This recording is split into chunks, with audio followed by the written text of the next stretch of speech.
Good evening, sir. Good evening, sir. Good evening, sir. Good evening.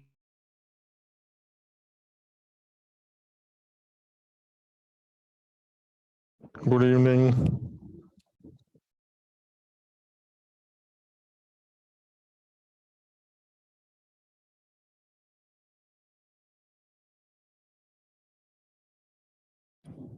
हाँ भाई, क्या हाल है?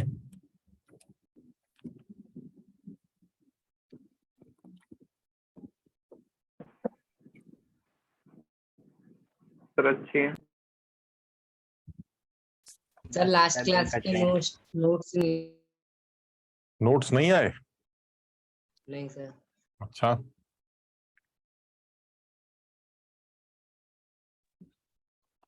आए आज आगरा वाले आए हुए हैं। कल नहीं, कल कहाँ थे तुम लोग?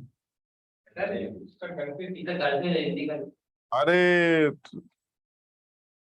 कल तो वो लड्डू वाले, कल लड्डू वड्डू नहीं मिले तुम लोग को? कल सेंटर पे लड्डू बटे थे भैया। पार्टी हुई, पार्टी। मिला था। हाँ, पर ये खा के घर पर गए थे। टीचर्स डे की पार्टी थी, टीचर्स डे की। समोसा होता है, तुम लोग यार घर। तो मैं फोन करके कह दिया था रख लेना फिर। और कल 12th के बच्चे आए थे, कल 12th की जो क्लास थी वो बता रहे थे सर आज मस्त पार्टी आर्टी हुई है। हाँ सर 11th में आकर घर चले गए थे। आप इंदिरापुरम में सारे पब्लिक आ गई है भाई?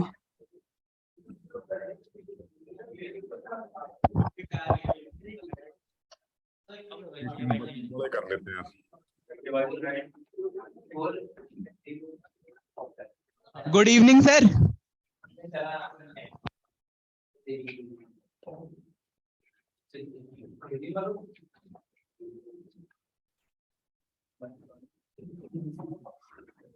Good evening sir. Good evening. और कृत कैसे हो बेटा? बस सर बढ़िया। और सब सही चल रहा है? Yes sir. शाबाश। और पढ़ाई वढ़ाई कुछ हो रही है? हाँ सर, कल वो टेबल याद करने की कोशिश करी थी, hydrogen helium lithium beryllium boron carbon nitrogen, वही वाली मतलब। उसे पीरियोडिक टेबल कहते हैं। नहीं पीरियोडिक टेबल नहीं sir, atomic numbers. Atomic number, अच्छा। कुछ काम का भी कर लिया करो, कुछ काम का भी कर लिया करो। सर पहली वाली लाइन याद हो गई पीरियोडिक टेबल की, सुनाऊं? नहीं नहीं प्लीज, हम भी भूल जाएंगे, रहने दो तुम। और आगरा में आज वैभव नहीं दिख रहा यार। और शुभ कैसे हो भाई? बढ़िया। तो आज क्या कर रहा था, कल कहां पर थे? मोनित कह रहा है कि डीपीपी में कुछ न्यूमेरिकल के क्वेश्चंस हैं, उनकी प्रैक्टिस आप कराओगे। मोनित, किस डीपीपी में न्यूमेरिकल के क्वेश्चंस है बेटा? 2 डीपीपी हैं, उसमें 4-5 क्वेश्चन है बस। किस टॉपिक से रिलेटेड है? कुछ देखा था थोड़ा बहुत, लैटिस एनर्जी वगैरह से रिलेटेड तो नहीं कुछ? नहीं सर, इसी के पीरियोडिक प्रॉपर्टीज के चैप्टर थे। न्यूमेरिकल पीरियोडिक में आ सकता है एक तो वही ऑलरेड रॉशॉफ की स्केल्स, मुझे लगता है निगेटिविटी के स्केल से रिलेटेड कोई सवाल बन सकता है। सर 50 तक तो कोई नहीं है। हाँ, किसी ने देखी है क्या डीपीपी में न्यूमेरिकल्स? सर 50 तक तो कोई सर नहीं। रेडियस से रिलेटेड वगैरह कुछ थे। तो एक बार देखना यार फिर। एक तो रेडियस वाला भी फॉर्मूला तुमने याद किया था, DAB is equal to RA plus RB minus 0.7 XA minus XB का होल स्क्वायर। एक बार देखना वो कुछ उससे रिलेटेड तो नहीं है। तो एक बार मैं भी देख लूंगा कौन सी, किस टीपीपी की बात कर रहे हो? नंबर तो याद ही नहीं है। अच्छा, तो मैं एक बार देख लेता हूँ, तो तब तुम्हें बताता हूँ कि कौन से। अदरवाइज जो न्यूमेरिकल्स हमें लगते हैं जो थोड़े बहुत बन सकते हैं वो इस स्केल पर बन सकते हैं, जो electronegative. Most of the question तो थ्योरेटिकल थे सारे के सर, वो तो थ्योरेटिकल, हाँ ज्यादा थ्योरेटिकल ही होंगे। अच्छा, अभी जो तुम न्यूमेरिकल वाली बात कर रहे हो ना, मैं एक इलेक्ट्रोनिगेटिविटी का एक एप्लीकेशन पढ़ूंगा अभी, वो भी न्यूमेरिकल बनाता है ना। तो वो हो सकता है उससे रिलेटेड भी कुछ सवाल आ सकते हैं, तो वो भी अभी हम देख लेते हैं, लेकिन वो इंपॉर्टेंट भी। तो हमें लगता है हम लोग ने लास्ट क्लास में नेगेटिविटी पढ़ी थी शायद, इलेक्ट्रोनिगेटिविटी। Yes sir. और उस इलेक्ट्रोनिगेटिविटी के बारे में सिर्फ इतना डिस्कशन हो गया हमारा कि इलेक्ट्रोनिगेटिविटी जो होती है वो एक शेयर्ड इलेक्ट्रॉन पेयर को अट्रैक्ट करने की जो आदत है आपकी, उसका नाम होता है। मतलब समझो, अगर दो एटम्स कोवेलेंटली बॉन्डेड हैं तो शेयर्ड इलेक्ट्रॉन्स को अपनी तरफ अट्रैक्ट करना, दिस इज इलेक्ट्रोनिगेटिविटी। और ये भी लास्ट क्लास में डिसाइड हुआ था कि ये एक रिलेटिव टर्म है, क्योंकि आज तुम्हारे साथ लगा तो मैं जीत गया, कल मैं किसी कमजोर आदमी के साथ, मजबूत आदमी के साथ लगा तो वो जीत गया। तो ऐसे में कभी मैं जीत जाता हूं, कभी मैं हार जाता हूं। तो ऐसे में that means relative, this is relative, that depends कि तुम्हारे सामने वाला कितना मजबूत है, ये इसके ऊपर डिपेंड करेगा। और रिलेटिव है तो इसका मतलब इसका पहली बात कोई यूनिट नहीं होगा, और दूसरी बात एब्सोल्यूट स्केल पर इसको निकाला ही नहीं जा सकता। तो कुछ रिलेटिव स्केल्स बने हैं, न्यूमेरिकल स्केल्स, जो ये डिसाइड करते हैं कि रिलेटिव इलेक्ट्रोनेगेटिविटी वैल्यूज अलग अलग स्केल्स पर क्या है। तो हमने ज्यादा दिमाग नहीं लगाया कि कैसे बने वो स्केल, हमने सिर्फ ये ध्यान कर लिया कि जो पाउलिंग का जो हमारा इलेक्ट्रोनेगेटिविटी का स्केल था वो डिसोसिएशन एनर्जी के ऊपर बेस्ड था, और उसने दो एटम्स की नेगेटिविटी का डिफरेंस कैलकुलेट करके मुझे एक इक्वेशन से दिखाया था। याद है वो फॉर्मूला 0.208 वाला जो फॉर्मूला था हमारा, वो ध्यान कर लेना भाई, क्योंकि जेई में कभी एग्जाम में पूछा नहीं गया। हो सकता है पूछ ले तो सिर्फ वही बच्चा कर पाएगा जिसने फॉर्मूला याद किया है, और कहीं ऐसा ना हो कि एग्जाम में क्वेश्चन आ गया और आपको फॉर्मूला याद ना हो लेकिन ये याद हो कि था। बात समझ रहे हो कि नहीं? तो ये याद आ जा रही है यार कुछ था, लेकिन एग्जैक्ट फॉर्मूला याद नहीं आ रहा है। तो आप समझ लीजिए आपको उस बच्चे से भी ज्यादा अफसोस होगा जिसको ये फॉर्मूला सुना ही नहीं था, जिसने वो सीधे देख के कहेगा अरे हमने तो सुना ही नहीं, लेकिन तुम माथा पकड़ के बैठ जाओगे कि अरे यार कुछ था, याद नहीं आ रहा, याद नहीं आ रहा, तुम्हें ज्यादा अफसोस होगा। इसलिए याद करना है तो फिर पूरी अच्छी तरह से याद कर लो कि वो जो भी फॉर्मूला था 0.208 अंडर रूट के अंदर ये बी माइनस अंडर रूट ये इंटू ये बी, जो भी फॉर्मूला था वो फॉर्मूला याद कर लेते हैं। और वो फॉर्मूले में कब किलो जूल वाला केस बनेगा, कब किलो कैलोरी पर मोल वाला केस बनेगा, वो भी ध्यान रखना है। तो if your data is in kilo calorie per mole the answer will be ऊपर वाला, in case of kilo joule per mole the answer will be नीचे वाला। ऐसा कुछ सारा फंडा, तो वो थोड़ा सा ध्यान कर लेना, ठीक। अच्छा, ये तो हमारा पाउलिंग स्केल था, और फिर पाउलिंग स्केल पर कुछ एलिमेंट्स की नेगेटिविटीज हमें याद भी रखनी थी। मैंने बताया था हाइड्रोजन याद कर लो, लिथियम का याद कर लो, सीजियम प्लस 0.7 होता है वो भी याद कर लो, फ्लोरीन 4 होता है, ऑक्सीजन का 3.5 होता है, क्लोरीन का 3 होता है, नाइट्रोजन का 3 होता है, फास्फोरस का 2.1 होता है। कम से कम कुछ एलिमेंट्स की इलेक्ट्रोनेगेटिविटीज पाउलिंग स्केल पर वो याद कर लो। ये सब तुम लोग समझ रहे हो ना कि हम कल वाली बातें कर रहे हैं, कुछ नई बात नहीं कर रहे हैं, है ना। फिर उसके बाद दूसरा बताया था, और दूसरा स्केल हमारा मुलिकन स्केल था, और वो मुलिकन स्केल जो था वो आयनाइजेशन एनर्जी और इलेक्ट्रॉन एफिनिटी की हेल्प से इलेक्ट्रोनेगेटिविटी को कैलकुलेट करने का एक तरीका था, जिसमें एक बात इंपॉर्टेंट थी कि मुलिकन स्केल पर निकाली गई नेगेटिविटी वैल्यू वो पाउलिंग स्केल पर निकाली गई नेगेटिविटी वैल्यू का 2.8 टाइम्स होती, यानी electronegativity Mulliken divided by electronegativity of Pauling, it is almost 2.8। या समझ रहे हो बात को? यानी अगर कोई कहता है कि एक एलिमेंट है जिसकी इलेक्ट्रोनेगेटिविटी पाउलिंग स्केल पर 3.5 है, बताइए उसकी मुलिकन स्केल पर नेगेटिविटी क्या होगी? तो आप 3.5 को 2.8 से मल्टीप्लाई कर देंगे, आपको मुलिकन स्केल पर उसकी नेगेटिविटी मिल जाएगी, ठीक। अच्छा, एक बात और भी इंपॉर्टेंट थी, ये जो नेगेटिविटी वैल्यू आप मुलिकन स्केल पर निकाल रहे हैं वो आयनाइजेशन एनर्जी और इलेक्ट्रॉन एफिनिटी की हेल्प से निकाली जाएगी, जिसमें दोनों वैल्यूज ईवी में रखी जाएंगी। ये याद है ये वाली बात?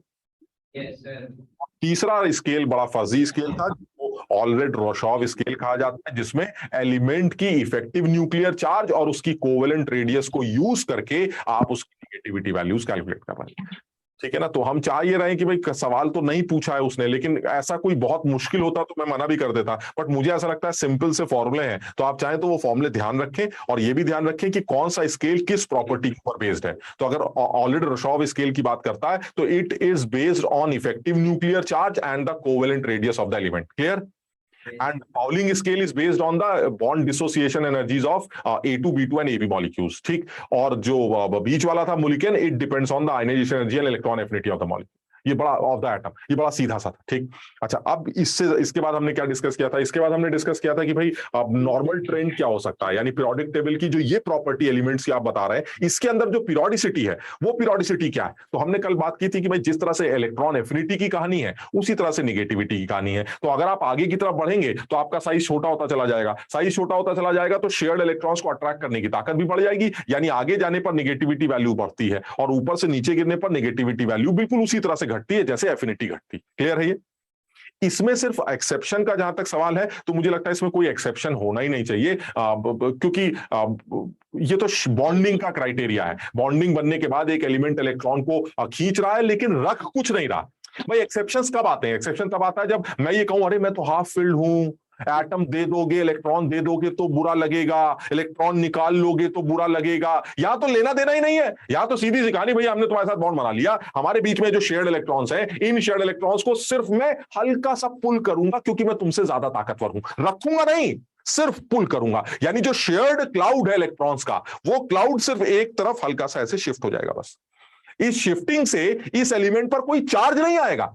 दिक्कत कब आती थी? जब मेरे ऊपर एक नेगेटिव चार्ज आ जाए, या मेरे ऊपर पॉजिटिव चार्ज आ जाए, या मेरा इलेक्ट्रॉन को लेके भाग जाए, या मुझे कोई इलेक्ट्रॉन दे दे, तब मुझे दिक्कत आती, क्योंकि तब मैं क्या बोलता था, मेरा स्टेबल कॉन्फ़िगरेशन है, परेशान मत करो, ऐसा मत करो, वैसा मत करो। यहां तो सीधी सी बात है, जैसे हो वैसे ही रहोगे, सिर्फ आप शेयर्ड इलेक्ट्रॉन्स को अपने पास थोड़ा सा बुला लोगे। इसलिए नेगेटिविटी वैल्यूज में एक्सेप्शनल केस तो कुछ भी नहीं बनता, ठीक है ना।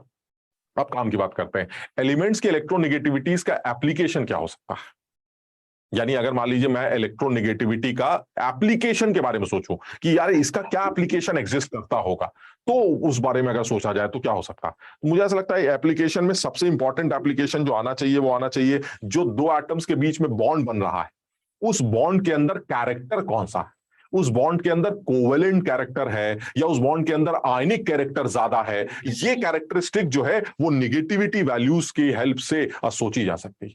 यानी आप इस बात को थोड़ा सा समझने की कोशिश करना कि अगर मान लीजिए आपसे कहा जाए कि आप मेरे पास दो लोग हैं ए और बी, और ए और बी मान लीजिए आपस में बॉन्ड बनाते हैं, तो अगर ए और बी आपस में बॉन्ड बनाते हैं तो फिर ऑब्वियस है कि अगर ए और बी आपस में बॉन्ड बना रहे हैं तो सिचुएशन कुछ ऐसी बननी चाहिए जिसमें ये ए हो गया, ये बी हो गया। ए की इलेक्ट्रोनेगेटिविटी को ये या एक्स से ले लेते हैं और बी की नेगेटिविटी को एक्स भी ले लेते हैं, ठीक। अब एक चीज क्लियर है कि इनके बीच में जो बॉन्ड बन रहा है उस बॉन्ड के अंदर तीन तरह के कैरेक्टरिस्टिक्स, इन बॉन्ड के अंदर तीन तरह की कैरेक्टरिस्टिक्स हो सकती हैं। क्या? या तो ये प्योरली कोवेलेंट बॉन्ड होगा, या ये प्योरली आयनिक बॉन्ड होगा, या फिर ये कुछ कोवेलेंट होगा और कुछ आयनिक होगा, यानी इसके अंदर दोनों तरह की कैरेक्टरिस्टिक्स होंगी। अब ये प्रिडिक्ट कैसे करते हैं, उसके लिए एक रफ एस्टिमेशन दिया गया है कि अगर एक्स से और एक्स भी बराबर, जरा समझना बात को, अगर एक्स से और एक्स भी बराबर है, क्या मतलब हो इसका मतलब है दोनों लोगों की खींचने की ताकत बराबर है। भाई इलेक्ट्रोनेगेटिविटी दोनों की बराबर है, इसका मतलब दोनों लोगों के जो शेयर्ड इलेक्ट्रॉन्स हैं वो दोनों लोग बराबर बराबर खींचेंगे। इसका मतलब कोई नहीं खींचेगा, बराबर का मतलब हम भी खींच रहे हैं, तुम भी खींच रहे हो, बराबर खींच रहे हैं। इसका मतलब जो क्लाउड है आपका वो क्लाउड बिल्कुल बीचों बीच रहेगा। यानी कहने का मतलब ये हुआ कि अगर ए और बी की नेगेटिविटी सिमिलर है तो ऐसे में ये जो शेयर्ड क्लाउड है वो बिल्कुल बीचों बीच रहेगा। और अगर शेयर्ड क्लाउड बिल्कुल बीच में है तो ऐसे में ना ए पर किसी तरह का कोई पार्शियल चार्ज की फीलिंग आएगी, ना बी के ऊपर किसी तरह के पार्शियल चार्ज की फीलिंग आएगी, क्योंकि क्लाउड किसी भी तरफ शिफ्ट नहीं हो रहा है। तो ऐसे में इस बॉन्ड को प्योर कोवेलेंट मानना चाहिए। This is pure covalent bond, this is pure covalent. लेकिन ऐसा भी पॉसिबल है कि अगर ए और बी की नेगेटिविटी सिमिलर नहीं है तो क्या होगा। अगर ए और बी की नेगेटिविटी सिमिलर नहीं है तो कोई तो ज्यादा ताकतवर होगा, जो ज्यादा ताकतवर होगा वो शेयर्ड इलेक्ट्रॉन्स को अपनी तरफ अट्रैक्ट करने की कोशिश करेगा, जिसकी वजह से अब इनके ऊपर पार्शियल चार्ज की फीलिंग आएगी। यानी अगर ये शेयर्ड इलेक्ट्रॉन किसी एक तरफ शिफ्ट होने लगे, देखो फिर वही है, ये शिफ्टिंग और लेकर भागना दोनों अलग बातें होती। ये बॉन्ड तोड़ना नहीं है मुझे, मैं सिर्फ क्लाउड को बी की तरफ धकेल रहा हूं। तो अगर क्लाउड बी की तरफ भागेगा तो इस बी पर एक पार्शियल नेगेटिव चार्ज की फीलिंग आने लगेगी, हल्का सा डेल नेगेटिव, और साइमल्टेनियसली ए के ऊपर पार्शियल सा पॉजिटिव चार्ज आने लगेगा। This is not full fledge positive and full fledge negative. Full fledge negative तब आता जब ये डंडा टूट जाता और बी इलेक्ट्रॉन लेके भाग जाता, तब उसके ऊपर नेगेटिव चार्ज आता। हम पार्शियल चार्ज क्यों दिखा रहे हैं? क्योंकि वो भागा नहीं है, सिर्फ हल्का सा क्लाउड उसकी तरफ आया, जिसकी वजह से हल्की हल्की नेगेटिव चार्ज की फीलिंग आ रही है, जिसको पार्शियल नेगेटिव और इसको पार्शियल पॉजिटिव चार्ज की फीलिंग कहा जाएगी। इसका मतलब ये हुआ, ये जो बॉन्ड है ये बॉन्ड अब प्योरली कोवेलेंट नहीं है। आप समझिए क्यों? क्योंकि प्योरली कोवेलेंट वो बॉन्ड होता है जिसमें शेयर्ड इलेक्ट्रॉन बिल्कुल बीचों बीच लाई करते हैं। प्योरली आयनिक वो बॉन्ड होता है जिसमें एक आदमी इलेक्ट्रॉन दे देता है और एक आदमी इलेक्ट्रॉन ले लेता है। यानी ऐसे में एक आदमी पे प्लस और एक आदमी पे पूरा माइनस होता है। वो कौन सा बॉन्ड बनता है? आयनिक। ना प्योरली आयनिक है ना ये प्योरली कोवेलेंट है। ये एक ऐसा बॉन्ड है जिसके अंदर आयनिक कैरेक्टर भी है और कोवेलेंट कैरेक्टर भी है। यानी this is ionic plus covalent. आप इसको दोनों बॉन्ड मान सकते हैं। This is ionic bond plus covalent bond, यानी इसके अंदर आयनिक और कोवेलेंट कैरेक्टर दोनों एग्जिस्ट कर रहे हैं, क्योंकि इस केस में शेयर्ड क्लाउड किसी एक तरफ शिफ्ट हो रहा है। अच्छा, आप जरा सोच के बताना, अगर मैं ऐसा कुछ लिखता ए बी ए प्लस, अब आप इसको क्या बोलते हैं? Ionic bond. This is purely ionic bond. बिल्कुल सही बात, आप इसको आयनिक बॉन्ड का नाम दे सकते थे। दिस इज आयनिक बॉन्ड, ठीक। अच्छा चलिए ठीक है, अब काम की बात करते हैं। काम की बात यह है कि अब नेगेटिविटी का जो डिफरेंस है अगर वो नहीं है तब तो आप कोवेलेंट बॉन्ड बनाएंगे, लेकिन अगर नेगेटिविटी में अंतर आया तो आपके अंदर कोवेलेंट बॉन्ड के साथ साथ आयनिक कैरेक्टर भी आने लगेगा। और कहा यह गया, ऐसा ऑब्जर्व किया गया है कि पाउलिंग साहब का मानना यह है कि अगर दो एलिमेंट्स की निगेटिविटी का डिफरेंस 1.7 एग्जैक्टली है तो वो उस बॉन्ड को 50% आयनिक माना जाता है, 50% covalent, 50% ionic, if the negativity difference is 1.7 in Pauling scale. ठीक, और अगर ये 1.7 से कम है तो इसका मतलब इस बॉन्ड के अंदर कोवेलेंट कैरेक्टर ज्यादा है और आयनिक कैरेक्टर कम। और अगर कहीं ये 1.7 से ज्यादा हो गया, यानी और भी ज्यादा पोलैरिटी आ गई, तो ऐसे में इस बॉन्ड के अंदर आयनिक कैरेक्टर ज्यादा होगा और कोवेलेंट कैरेक्टर कम होगा। ये बात एक रफ एस्टिमेशन है जो मैथमेटिकली कैलकुलेट करके नहीं दिखाई गई। मैथमेटिकली कैलकुलेशन तो हेने स्मिथ साहब ने किया था। एक रफ एस्टिमेशन ये है जो तुम्हें सिर्फ इतना बताना चाह रहा हूं मैं कि निगेटिविटी का जो वैल्यू है या जो निगेटिविटी की प्रॉपर्टी है वो दो एटम्स के बीच में बनने वाले बॉन्ड के अंदर कोवेलेंट कैरेक्टर होगा या आयनिक कैरेक्टर होगा, इस बात को एक्सप्लेन करने के लिए बताता है। यानी अगर दो एलिमेंट्स ऐसे हैं जिनकी निगेटिविटी बिल्कुल एक जैसी है तो ऐसे में उनके बीच में बड़ा बॉन्ड वो आयनिक बॉन्ड, कोवेलेंट बॉन्ड माना जाएगा। अगर उनकी निगेटिविटी में डिफरेंस है तो वो कोवेलेंट भी होगा और उसके अंदर आयनिक कैरेक्टर भी होगा। जितना ज्यादा उनके बीच में निगेटिविटी का डिफरेंस बढ़ता जाएगा उतना ज्यादा उनके बीच में आयनिक कैरेक्टर बढ़ता जाएगा और कोवेलेंट कैरेक्टर कम होता जाएगा। बताओ समझे ये वाली बात? और theoretically ये ऑब्जर्व किया गया है, if the negativity difference is 1.7 that means you are 50-50 and in case of less than 1.7 you are more of covalent nature, less ionic nature, and if this difference is more than 1.7 then that means you are more in ionic character, less in covalent character। लेकिन ये एक theoretical explanation है। Mathematically किसी covalent bond के अंदर या किसी bond के अंदर कितना % आयनिक कैरेक्टर होता है या कोवेलेंट कैरेक्टर होता है वो हेने स्मिथ रूल से निकाला जाता है और इस पर न्यूमेरिकल बनता है।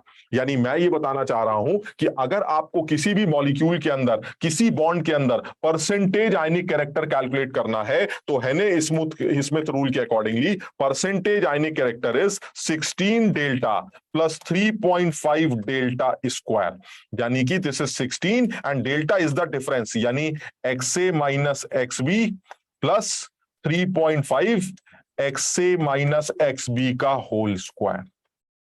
ये आपका % आयनिक कैरेक्टर देने का फॉर्मूला बनाया गया है जिसको आप हेने स्मिथ रूल के नाम से जानते हैं। दिस इज हेने स्मिथ रूल और ये इंपॉर्टेंट है, इस पर न्यूमेरिकल बिल्कुल पूछा जा सकता है। लेकिन अब थ्योरेटिकल बात करें, अगर हम थ्योरेटिकल बात करें तो थ्योरेटिकल बात क्या है कि दो एलिमेंट्स की निगेटिविटी वैल्यूज उन दोनों के बीच में बने बॉन्ड के अंदर आने वाले कोवेलेंट या आयनिक कैरेक्टर को दर्शाती हैं। अगर दो एलिमेंट्स ऐसे हैं जिनकी निगेटिविटी सिमिलर है तो ऐसे में उस बॉन्ड के अंदर किसी भी तरह का कोई पोलैरिटी चार्ज की नहीं आएगी, उस बॉन्ड को कोवेलेंट बॉन्ड बोला जाएगा। लेकिन अगर उन एटम्स पर चार्जेस की फीलिंग आने लगी तो उस बॉन्ड के अंदर आयनिक कैरेक्टर बढ़ने लगेगा। जितनी ज्यादा चार्जेस की फीलिंग आएगी उतना ज्यादा आयनिक कैरेक्टर बढ़ेगा। अब ये बताओ चार्जेस की फीलिंग ज्यादा कब आएगी? जब इनकी निगेटिविटी का अंतर बढ़ेगा, यानी इन दोनों की इलेक्ट्रोनिगेटिविटी का डिफरेंस अगर बढ़ेगा तो एक की ताकत बढ़ती जाएगी और एक की ताकत कम होती जाएगी, तभी तो डिफरेंस बढ़ेगा। तो इसका मतलब ये हुआ वो खींचने की ताकत अगर बढ़ रही है तो इनके ऊपर आने वाले पार्शियल चार्जेस बड़े होते जाएंगे और अगर पार्शियल चार्जेस बड़े होते चले जा रहे हैं तो आयनिक कैरेक्टर बढ़ता चला जाएगा, कोवेलेंट कैरेक्टर कम होता जाएगा। और कहीं वो पार्शियल चार्जेस इतने बड़े हो गए, एक पूरा माइनस पूरा प्लस, तो 100% कौन सा कैरेक्टर बन जाएगा? आयनिक कैरेक्टर। कुछ समझ पाए यहां तक? मैथमेटिकली ये तो थ्योरेटिकल हो गया कि सर 1.7 एक फिगर रखा गया है। 1.7 मींस 50-50, लेस देन 1.7 मोर कोवेलेंट लेस आयनिक, मोर देन 1.7 डिफरेंस मोर आयनिक लेस कोवेलेंट। लेकिन अगर आप एग्जैक्टली % आयनिक कैरेक्टर कैलकुलेट करना चाहते हैं निगेटिविटी डिफरेंस की मदद से तो आप हेने स्मिथ रूल को यूज करते हैं और हेने स्मिथ रूल ये कहता है कि 16 डेल्टा प्लस 3.5 डेल्टा स्क्वायर के फॉर्मूले को यूज करके आप आसानी से किसी भी बॉन्ड में आने वाले आयनिक कैरेक्टर को कैलकुलेट कर सकते हैं। यहां तक समझ में आई बात? Yes sir. तो इसका मतलब ये हुआ ये निगेटिविटी हमारा एप्लीकेशन है वो पहला एप्लीकेशन सही लगता है, अच्छा एप्लीकेशन लगता है, क्योंकि ये जो है हमारा वो प्रिडिक्ट करने के लिए कि बॉन्ड के अंदर किस तरह का कैरेक्टर है, ये इलेक्ट्रोनेगेटिविटी वैल्यूज या डिफरेंस से कैलकुलेट किया जा सकता है। अब इसका अगर आप एक एग्जाम्पल भी लें तो वो भी लिख सकते हैं। मान लीजिए इसका एक एग्जाम्पल ये ले लेते हैं। बताओ जरा, सोचो जल्दी से, आंसर बताओ। और ये बड़ा इंटरेस्टिंग एग्जाम्पल है, तुम्हें देख के बहुत हैरानी होगी। तुम्हें बताओ, अब ये कहना ठीक है कि दो एलिमेंट्स में सबसे ज्यादा अगर नेगेटिविटी डिफरेंस हुआ किन्हीं भी दो में सबसे ज्यादा, वो मस्त आयनिक कैरेक्टर रखेगा? मस्त आयनिक मानते हो इस बात को? तुम अक्ल लगा के मुझे बता सकते हो पीरियोडिक टेबल में ऐसे वो दो लोग कौन है जिनकी निगेटिविटी में आपस का डिफरेंस मैक्सिमम होगा? सोचो, दो एलिमेंट जिनमें निगेटिविटी का डिफरेंस मैक्सिमम, वो ऐसे होने चाहिए जिसमें एक एक्सट्रीम एंड निगेटिविटी का और एक एक्सट्रीम एंड पॉजिटिविटी का। बात समझ रहे हो कि नहीं? और मैंने कल भी बताया था पीरियोडिक टेबल का सबसे ज्यादा इलेक्ट्रोनेगेटिव एलिमेंट फ्लोरीन और सबसे ज्यादा इलेक्ट्रोपॉजिटिव एलिमेंट सीजियम होता। सोचो, अगर सीजियम और फ्लोरीन को जोड़ना चाहते हैं आप, तो ये दोनों क्या बोलेंगे? हमारे बीच में सबसे ज्यादा इलेक्ट्रोनेगेटिविटी का डिफरेंस है, हम जबरदस्त आयनिक कैरेक्टर रखते हैं। बताओ मानते हो कि नहीं? और तुम्हें हैरानी होगी ये देख के कि तुम जब इसका आयनिक कैरेक्टर कैलकुलेट करोगे, इससे ज्यादा आयनिक कैरेक्टर तो किसी बॉन्ड में नहीं होना चाहिए। मानते हो? Extreme ends, most electronegative, electropositive, the difference is maximum. इससे ज्यादा तो आयनिक कैरेक्टर किसी का नहीं होना चाहिए। सोचो, इस तक के अंदर 100% आयनिक कैरेक्टर नहीं होता। तुम कैलकुलेट करके देखो, इस तक के अंदर आयनिक कैरेक्टर 91% के आसपास निकल के आता। सोचिए आप, यानी दुनिया का शायद कोई भी बॉन्ड 100% आयनिक नहीं हो सकता। हम इस बारे में केमिकल बॉन्डिंग के अंदर बात करेंगे, बट वो चीज अलग है। यानी आपको ये, और यही चीज न्यूमेरिकल के अंदर दिखाई गई है। तुम देख रहे हो कि they are two extreme ends, one is electropositive element that is caesium and one is most electronegative element that is fluorine. So the difference in the negativity value is the negativity of क्या था ये हमारा fluorine and negativity value of cesium, and the difference is 4 minus 0.7 and that is 3.3. इसका मतलब ये हुआ कि अगर मैं परसेंटेज आयनिक कैरेक्टर तुम्हारा निकालना चाहता हूं तो ये आ जाएगा 16 into delta plus 3.5 into delta square. आप इसको सॉल्व करिए, लगभग 90% या 91% आता है।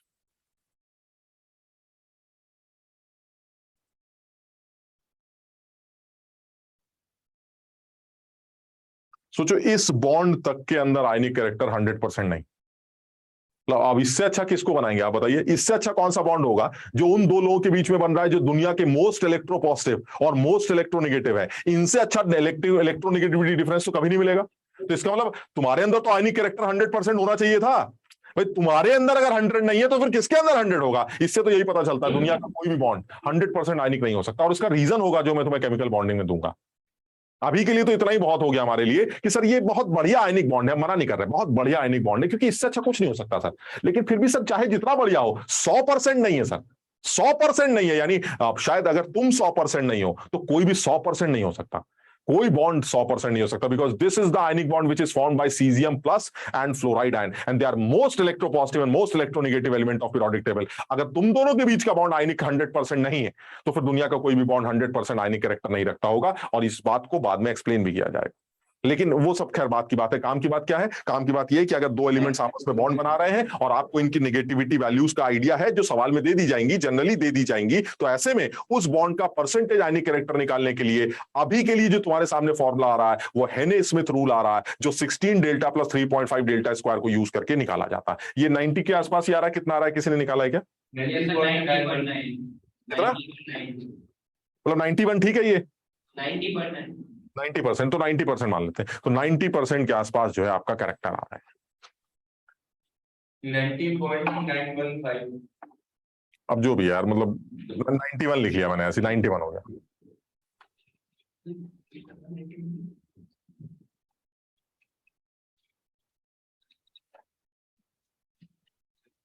सृष्टि समझ में आया बेटा?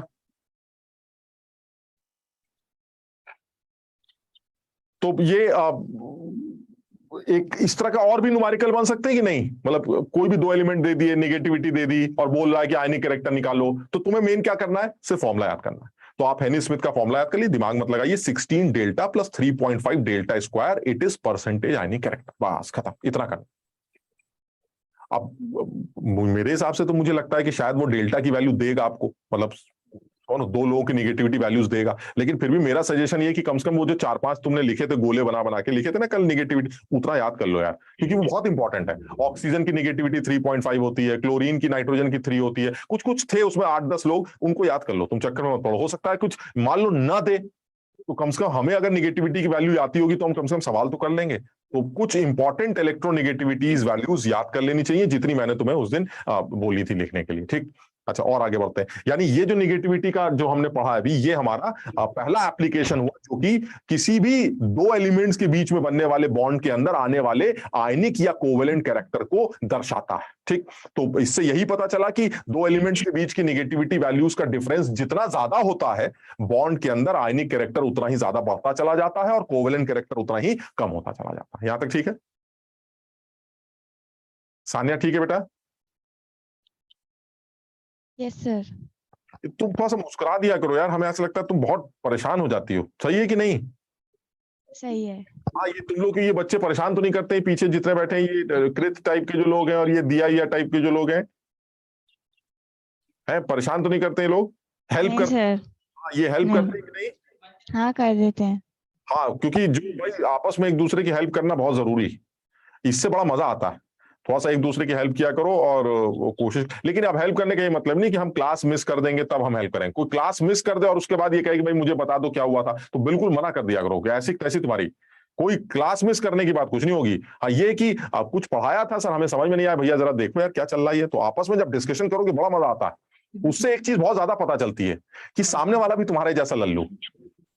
और इससे बड़ा अच्छी लगती है फीलिंग, ये फीलिंग बड़ी अच्छी आती है। मतलब जैसे आपने कोई सवाल पूछा तो सामने वाले के जवाब देख के लगे भाई साला गधा एकदम बिल्कुल ही लल्लू है क्या, इससे तो हम ही है। मतलब थोड़ा एक अच्छा कॉन्फिडेंस आता है, तो आपस में डिस्कशन करने में कोई बुराई नहीं होती। तुम्हें ऐसा लगता होगा कि नहीं कहीं ऐसा ना वो बता देगा, कौन बता देगा? तुम्हारे यहाँ है कोई ऐसा जो बता देगा जवाब को? सवाल ही नहीं उठता। वो तो ऐसे जवाब देगा कि जैसे मान लीजिए हमें कोई डाउट आया, अब हम पीछे चले गए मान लीजिए कृत के पास, बस आप समझ लीजिए आप उसके पास इसलिए गए ताकि आपका कॉन्फिडेंस बूस्ट कर जाए। अरे वाह, हमने क्या सवाल पूछा क्या जवाब दे रहा है, इससे ज्यादा तो हम ही जान। मतलब चलो हम ऐसी मजाक कर रहे हैं कि आपस में डिस्कशन करोगे तो इससे जो है बड़ा अच्छा माहौल सा बनता है और फिर पकड़ भी आ जाती है। पकड़ में मतलब एक दो लोग दो चार बार डिस्कशन करने के बाद एक आइडिया लग जाएगा कि भाई ऐसा है, आप जब भी सवाल पूछेंगे तो खुशबू से पूछेंगे क्योंकि ये जवाब ठीक डायरेक्शन में देती। तो समझो एक फिर धीरे धीरे थोड़ी सी बॉन्डिंग बन गई और फिर आपस में डिस्कशन होने लगा तो बढ़िया एक रिजल्ट आ सकता है, एक अच्छा आउटकम आ सकता है। तो इसलिए जो है ये डिस्कशन किया करो। ऐसी आगरा वाले भी हैं, कभी काका को पकड़ लिया, कभी किसी को पकड़ लिया, ऐसे करके जो है ना कि भाई ये बता तू साला नकल करके फर्स्ट आया था क्या, चल सवाल बता। ऐसे एकदम टाइट रहेगा। नकल तो नहीं करते हो? वैसे कोई बुराई नहीं नकल करने, और लेकिन वो जब एग्जाम में मौका लगे तो कोई फायदा तभी है। एग्जाम मतलब आईआईटी वाला, अगर आईआईटी के एग्जाम में मौका लगे तो कोई बेवकूफ होगा जो ये कह दे अरे सर हम नकल नहीं करेंगे, बहुत बड़ा पागल है। अगर उसको मौका मिल रहा है तो बिल्कुल नकल कर लेनी चाहिए क्योंकि वही मेन एग्जाम। इन एग्जाम्स में नकल करना बिल्कुल बेवकूफी है क्योंकि कोई तुम्हें माला तो पहनाने आ नहीं रहा। अरे वाह आपको जो है माला, अरे बहुत बढ़िया आपने कमाल कर दिया, अरे कुछ कोई पूछता तक तो है नहीं ना, सिर्फ घर वाले या तो गाली दे देते हैं या प्यार कर लेते हैं, इससे ज्यादा कुछ नहीं होता है। तो इसलिए इन एग्जाम्स की जगह अगर आईआईटी में मौका लग जाए तो मजा आ जाए। लेकिन वहां मौका नहीं लगता, वहां तो घड़ी भी उतार लेते हैं और समझ लो चप्पल भी उतार लेते हैं, तो वहां कोई मौका नहीं लगेगा। तो इसलिए आदत बना लो कि खुद से करना, लेकिन ये डिस्कशन जरूर कर लिया करो, या आपस में डिस्कशन करोगे बड़ा फायदा हो। ठीक है ना? तो कृत थोड़ा सा तुम भी डिस्कस किया करो लोगों के साथ। यहाँ एक दो लोग हैं जो तुम्हारे मेंटल लेवल को मैच कर सके। ऐसा नहीं है कि सब जो है बहुत गिरे हुए घटिया लोग, ना ना ना, एक आध मिल जाएंगे, तुम कोशिश करो एक आध मिल जाएंगे तुम्हारे लेवल पे। है कोई? 3 है सर प्रीत कह रहा है कि हाथ पे पीरियोडिक टेबल बना के चले जाएंगे, टैटू। ये टैटू बना के चले जाएंगे, बताइए। चलिए खैर, तो ये हमारा पहला जो एप्लीकेशन था वो ये है। सेकंड एप्लीकेशन और भी ज्यादा इंपॉर्टेंट, सेकंड एप्लीकेशन ये नहीं है, सेकंड एप्लीकेशन ये बड़ा इंपॉर्टेंट है यार। अब देखो तुम अभी यहां चक्कर मत पड़ना, काम की बात कर रहे हैं। जो एलिमेंट होगा उसके पास उसका एक ऑक्साइड भी होगा, तो किसी एलिमेंट का जो ऑक्साइड है उसके पास बेसिक नेचर है या एसिडिक नेचर है, ये प्रिडिक्शन भी काफी हद तक इलेक्ट्रोनेगेटिविटी वैल्यूज देती हैं। जरा समझ ना, आप इधर मत देखिए, इधर दिमाग मत लगाइए, पहले समझ लीजिए बात को, फिर ये नोट करते रहना आराम से। हम 2 मिनट का टाइम भी दे देंगे। हम ये कहना चाह रहे हैं कि जैसे मान लीजिए मैं एक एलिमेंट हूं ई, ऐसे जैसे मैंने लिया ई, तो ई एलिमेंट का एक ऑक्साइड मान लेते हैं, ऐसे ईओ, ऐसे एक ऑक्साइड हुआ ईओ। ठीक, अब ये पूछा जा रहा है कि ये जो ऑक्साइड है ये पानी में डालने के बाद बेसिक नेचर शो करेगा या एसिडिक नेचर शो करेगा? तो मैंने कहा देखिए ये तो बड़ा आसान है। अगर आपने किसी ऑक्साइड को पानी में डाला तो उसके पास दो ऑप्शन, या तो वो H+ रिलीज करेगा या वो OH- रिलीज करेगा। तो अगर उसने H+ रिलीज किया तो एसिडिक ऑक्साइड होगा, और अगर उसने OH- रिलीज किया तो वो बेसिक ऑक्साइड होगा। यानी किसी भी ऑक्साइड को पानी में डालने के बाद या तो OH- बनेंगे या H+ बनेंगे। अगर OH- बने तो बेसिक ऑक्साइड है, H+ बना तो वो एसिडिक ऑक्साइड। ठीक, तो उसने कहा हमें कैसे पता चलेगा भाई साहब कि वो एसिडिक ऑक्साइड है या बेसिक ऑक्साइड? आप देखो बड़ा अच्छा तरीका निकाला गया है। ये जो आपने ईओ लिया इसको आपने पानी में डाला, तो कुछ सीन ये है कि ये जो EOH बना है, इस EOH के पास दो ऑप्शन है, या तो ये वाला बॉन्ड टूटेगा या ये वाला बॉन्ड टूटेगा। जरा समझना। अब ये बताओ, पाउलिंग स्केल पर O की निगेटिविटी जो वैल्यू होती है वो 3.5 होती है। पाउलिंग स्केल पर इलेक्ट्रोनिगेटिविटी O की 3.5 है और हाइड्रोजन की 2.1। ठीक है, अब ये बताओ O और H की निगेटिविटी का जो डिफरेंस है वो तो हमेशा फिक्स हो जाएगा 1.4, यानी O और H की निगेटिविटी का डिफरेंस 1.4 है, जिसको आप डेल्टा कह रहे हैं, और E और O की निगेटिविटी का डिफरेंस है Δ1, और ये वेरिएबल है। क्यों? क्योंकि E की वैल्यू बदलती रहेगी तो इनका डिफरेंस भी बदलता रहेगा। ठीक, तो this Δ1 is variable but this delta is always constant because O and H are, उनकी वैल्यूज फिक्स होती है। ठीक, तो पाउलिंग स्केल पर Δ1 और डेल्टा ही मिलकर डिसाइड करेंगे कि ये आयनिक बॉन्ड, ये एसिडिक ऑक्साइड है या बेसिक ऑक्साइड। कैसे? अगर ये जो Δ1 है, अगर इस Δ1 की वैल्यू इस डेल्टा जिसको आप 1.4 कह रहे हैं उससे बड़ी, समझना जरा, यानी if Δ1 is bigger than the delta value that is 1.4, so that means this bond is more polar, and it is more polar, आप जब इसको पानी में डालेंगे तो ये बॉन्ड टूट जाएगा। यानी जो बॉन्ड जितना ज्यादा पोलर होगा उसी के टूटने के चांसेस वाटर के अंदर उतने ही ज्यादा होंगे। यानी कहने का मतलब ये हुआ कि अगर मेरा Δ1 जो है, ये this is Δ1, if this Δ1 is greater than 1.4, so that means EO bond is more polar, and if EO bond is more polar तो ये बॉन्ड ब्रेक कर जाएगा। अब बताओ, जब ये बॉन्ड ब्रेक करेगा तो क्या चीज रिलीज होंगे? OH नेगेटिव, और अगर OH नेगेटिव लगते हैं तो इसका मतलब मेरा सिस्टम बेसिक ऑक्साइड बनाने जा रहा है। यानी एक ऐसा ऑक्साइड जिसमें E और O की निगेटिविटी का डिफरेंस अगर 1.4 से ज्यादा है तो वो ऑक्साइड हमारा बेसिक ऑक्साइड बनाएगा पानी के अंदर। और इसी तरह से अगर उल्टा होता, उल्टा क्या है, अगर EO बॉन्ड की EO बॉन्ड का निगेटिविटी अंतर जिसको आप Δ1 कह रहे हैं, अगर वो 1.4 से कम है तो अब ज्यादा बॉन्ड पोलर कौन सा हुआ? वो वाला। और अगर अब ये बॉन्ड ज्यादा पोलर हुआ तो ये टूटेगा, और ये टूटेगा तो क्या रिलीज होंगे? H+, और अगर H+ रिलीज होते हैं तो इसका मतलब ये हुआ कि आपका ऑक्साइड एसिडिक ऑक्साइड हो।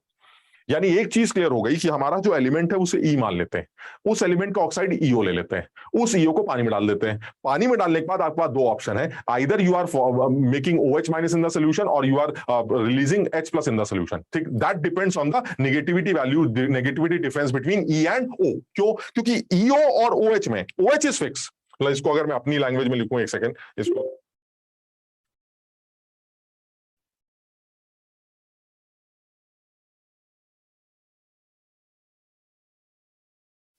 यानी ऐसा कुछ हो रहा है जैसे आपके पास ये ऑक्साइड हो गया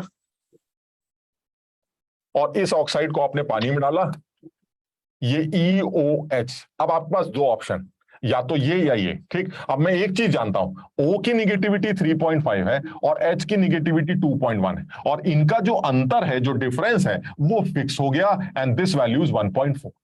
यहां तक ठीक है, चलिए ठीक है। और जो E है वो वेरिएबल आदमी है, क्योंकि एलिमेंट की नाम बदलते रहेंगे तो E और O की निगेटिविटी का डिफरेंस बदलता रहेगा। ये कंफर्म हो गया कि इनकी बीच की जो निगेटिविटी का डिफरेंस है उसको मैं डेल्टा ले लेता हूं। यहां तक ठीक है? ये मैं अपने हिसाब से बता रहा हूं, तुम्हें जो छपा हुआ मिलेगा उससे देख लेना। अपने हिसाब से इनका डिफरेंस डेल्टा है और इनका डिफरेंस 1.4। क्लियर है? अगर डेल्टा की वैल्यू 1.4 से ज्यादा है, क्या मतलब हुआ? यानी जब इनकी नेगेटिविटी का डिफरेंस वो इनकी नेगेटिविटी के डिफरेंस से ज्यादा होगा, तो जब आप इसको पानी में डालेंगे तो ये वाला बॉन्ड ब्रेक कर जाएगा। समझ रहे हो कि नहीं बात को?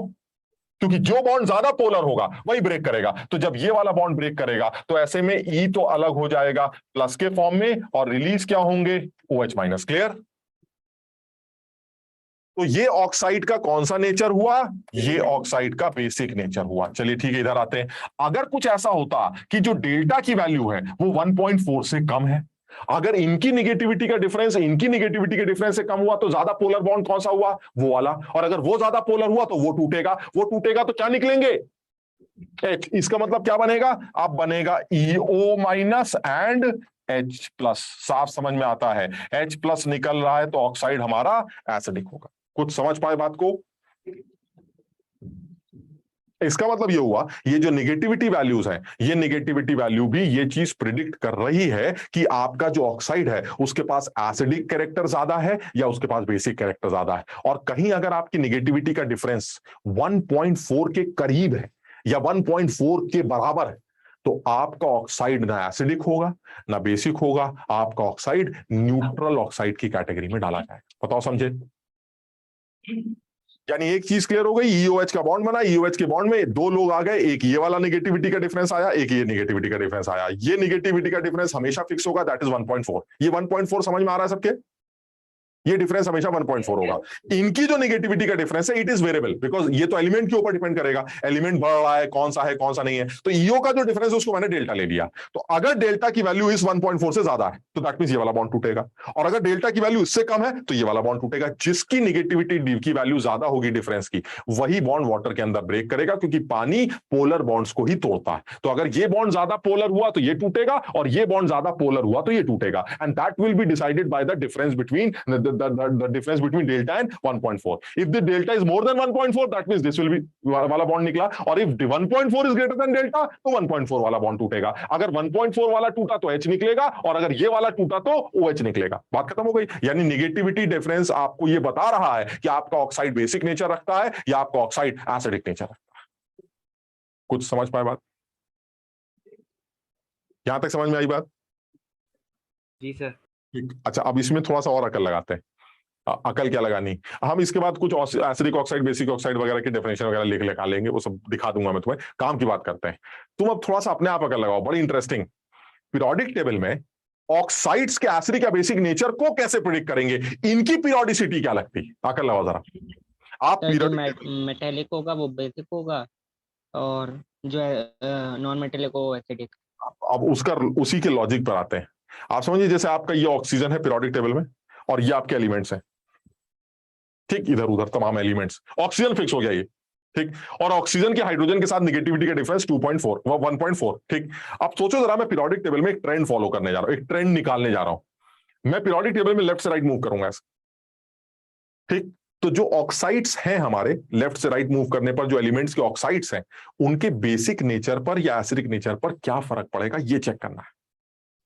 कुछ समझ में आई यहां तक?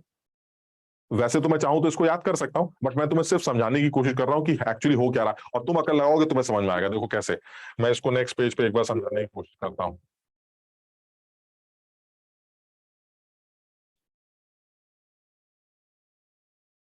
ये ले लेते हैं। देखो, ये ऑक्सीजन हो गया हमारा फिक्स, और ये आपके एलिमेंट्स हो गए E1 E2 E3 E4, ये हमारे एलिमेंट्स हो गए। अच्छा, और एलिमेंट्स भी लिखते हैं, और एलिमेंट्स लिखेंगे अभी नीचे की तरफ, यानी E5 E6 E7। तुम समझ रहे हो क्या कर रहा हूं मैं एक तो पीरियोडिक टेबल में लेफ्ट से राइट मूवमेंट के बारे में सोच रहा हूं, और एक बार पीरियोडिक टेबल में टॉप टू बॉटम मूवमेंट के बारे में सोच रहा हूं। समझ रहे हो कि नहीं? Yes sir. अच्छा, अब मैं ये जानना चाहता हूं कि जो मेरे एलिमेंट्स हैं उनके ऑक्साइड्स का नेचर कैसे चेंज हो रहा है। तो मेरा पहला ऑक्साइड E1O से बनेगा, दूसरा E2O से बनेगा, तीसरा E3O से बनेगा, चौथा E4O से बनेगा, सो ऑन। ठीक, अब ये बताओ जरा, जैसा कि अभी हमारी बात हुई थी कि EOH में ये डिफरेंस तो 1.4 है, और ये डिफरेंस हमारा डेल्टा है। जैसा कि अभी हमारी बात हुई थी कि अगर डेल्टा की वैल्यू 1.4 से बड़ी है तो डेल्टा वाला बॉन्ड टूटेगा, और अगर 1.4 बड़ा है तो 1.4 वाला बॉन्ड टूटेगा। क्लियर है? ठीक, अब तुम ये जरा अकल लगाना, तुम पीरियोडिक टेबल में आगे जा रहे हो, तो तुम्हारा जो E1 का O का जो निगेटिविटी का डिफरेंस है वो बढ़ रहा है या घट रहा है? अकल लगाओ। यानी सर बढ़ रहा है। कम हो रहा है। कम हो रहा है। आप आगे की तरफ बढ़ेंगे तो आपकी निगेटिविटी वैल्यू कम होती है। क्या याद किया था तुमने यार? पीरियोडिक टेबल में लेफ्ट से राइट मूव करने पर इलेक्ट्रोनिगेटिविटी बढ़ती है।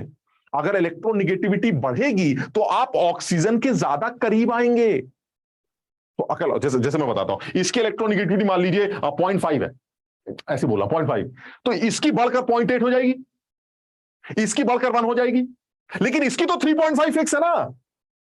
तो ये तो ऑक्सीजन है, इसकी निगेटिविटी तो 3.5 फिक्स है सर। अब मैं डिफरेंस निकालता हूं, आप हालांकि 0.5 नहीं होता, मैं सिर्फ समझाने के लिए बोल रहा हूं। आपकी निगेटिविटी 0.7 है, आपकी मान लीजिए 0.8 है, मेरी 1.2, सिर्फ समझाने के लिए बोल रहा है, ये 2.2। तुम्हें क्या लग रहा है भाई? अब ये बताओ, E1 से O का जो निगेटिविटी का डिफरेंस है वो E2 से O की निगेटिविटी डिफरेंस से ज्यादा नहीं है, क्योंकि ये तो फिक्स हो गया 3.5। यानी आप जैसे जैसे आगे बढ़ रहे हैं वैसे वैसे आपकी निगेटिविटी वैल्यू बढ़ रही, और निगेटिविटी वैल्यू बढ़ने से आप ऑक्सीजन की निगेटिविटी के और करीब पहुंच रहे हैं, जिसकी वजह से डिफरेंस कम होता चला जा रहा है। बताओ समझे?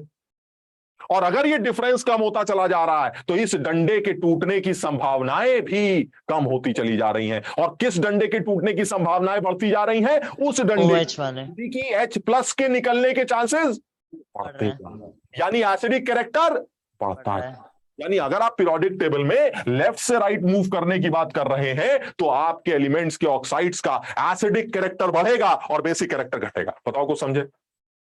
देखो ये चीज अपने आप अकल लगा सकते हो, मतलब, और नहीं तो इसको याद भी कर सकते हो और तो कुछ बोल नहीं सकते, बट ये कि थ्योरेटिकली अगर समझोगे तो ज्यादा आसान लगेगा आपको सिर्फ। और इससे पुरानी बातें भी रिवाइज हो रही हैं। एक बात तो यही रिवाइज हो रही है कि इलेक्ट्रो, ये जो मैंने लिखा है, they are not actually electronegativities, सिर्फ तुम्हें समझाने के लिए लिखा है ना, ये तो ऐसे सिर्फ समझाने के लिए लिखा है कि आप अगर आगे की तरफ बढ़ रहे हैं तो आपकी इलेक्ट्रोनेगेटिविटी की वैल्यूज जो है वो बढ़ती चली जा रही हैं, और ऑक्सीजन के साथ आपका डिफरेंस वो कम होता चला जा रहा है। अगर ऑक्सीजन के साथ आपका डिफरेंस कम होता चला जाएगा तो ये वैल्यू छोटी होती चली जाएगी, ये वैल्यू छोटी होती जाएगी तो वो एक तरह से रिलेटिवली बढ़ती जाएगी, और अगर वो बढ़ती जा रही है तो उस बॉन्ड के टूटने के चांसेस बढ़ते जाएंगे, और उस बॉन्ड के टूटने के चांसेस बढ़ेंगे तो H+ के निकलने के चांसेस बढ़ते जाएंगे, H+ के बढ़ने के चांसेस, निकलने के चांसेस बढ़ेंगे तो एसिडिक नेचर इंक्रीज करेंगे। यानी पीरियोडिक टेबल में लेफ्ट से राइट मूव करने पर एलिमेंट की ऑक्सीजन के साथ निगेटिविटी का डिफरेंस वो कम होता चला जाता है, जिसकी वजह से OH बॉन्ड के टूटने के चांसेस बढ़ने लगते हैं और एसिडिक कैरेक्टर इंक्रीज करता है। कुछ समझ में आई बात? Yes sir.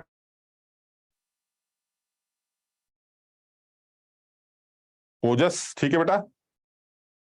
Yes sir. खुशबू समझ में आया बेटा?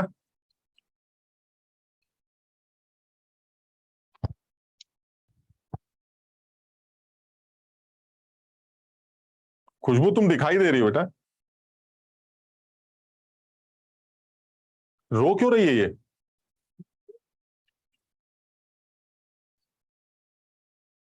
सर इसकी तबीयत ठीक नहीं है। अच्छा, तो आई क्यों भाई? पढ़ने के लिए। अच्छा अच्छा, हाँ तो यही सोच के हमने सवाल भी पूछा था कि शायद पढ़ रही होगी। खैर, तो ये बताओ, ये वाली बात समझ में आ गई? अच्छा, अब यही चीज तुम ग्रुप में नीचे उतर के देखो। एक बार ग्रुप में नीचे आते हैं, जब आप ग्रुप में नीचे आएंगे तो क्या होगा? ग्रुप में नीचे आएंगे तो क्या होता है? जब आप नीचे आते हैं तो निगेटिविटी वैल्यू बेसिक बढ़ेगा। हाँ, निगेटिविटी की क्या डेफिनेशन बताई गई बताओ? ग्रुप में नीचे आने पर इलेक्ट्रोनेगेटिविटी कम होती है। अगर इलेक्ट्रोनेगेटिविटी कम हो रही है इसका मतलब ये 0.7 हो गया, ये 0.6, ऐसे समझाने के लिए ये 0.5 हो गया, ऐसे कुछ भी बकवास करना है तो अब देखिए जरा, इससे इसका डिफरेंस, इससे इसका डिफरेंस, इससे इसका डिफरेंस, इससे इसका डिफरेंस बढ़ता जा रहा है या कम हो रहा है?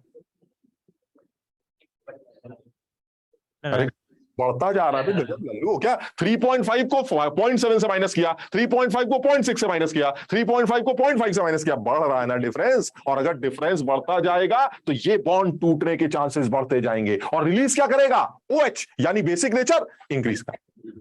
यानी कहने का मतलब ये हुआ, पीरियोडिक टेबल में तुम लोग समझ भी रहे हो कि नहीं यार? या फिर तुम उसी टाइप के आदमी हो? किस टाइप के? सर आप लिखवा देते एक लाइन में, पीरियोडिक टेबल में लेफ्ट से राइट मूव करने पर एसिडिक कैरेक्टर बढ़ता है और ऊपर से नीचे जाने पर एसिडिक कैरेक्टर घटता है। सर हाँ, ये भी तो लॉजिक हो सकता है कि मेटल बेसिक होते हैं, नॉन मेटल एसिडिक होते हैं, तो लेफ्ट से राइट मूव करने पे वही होता है।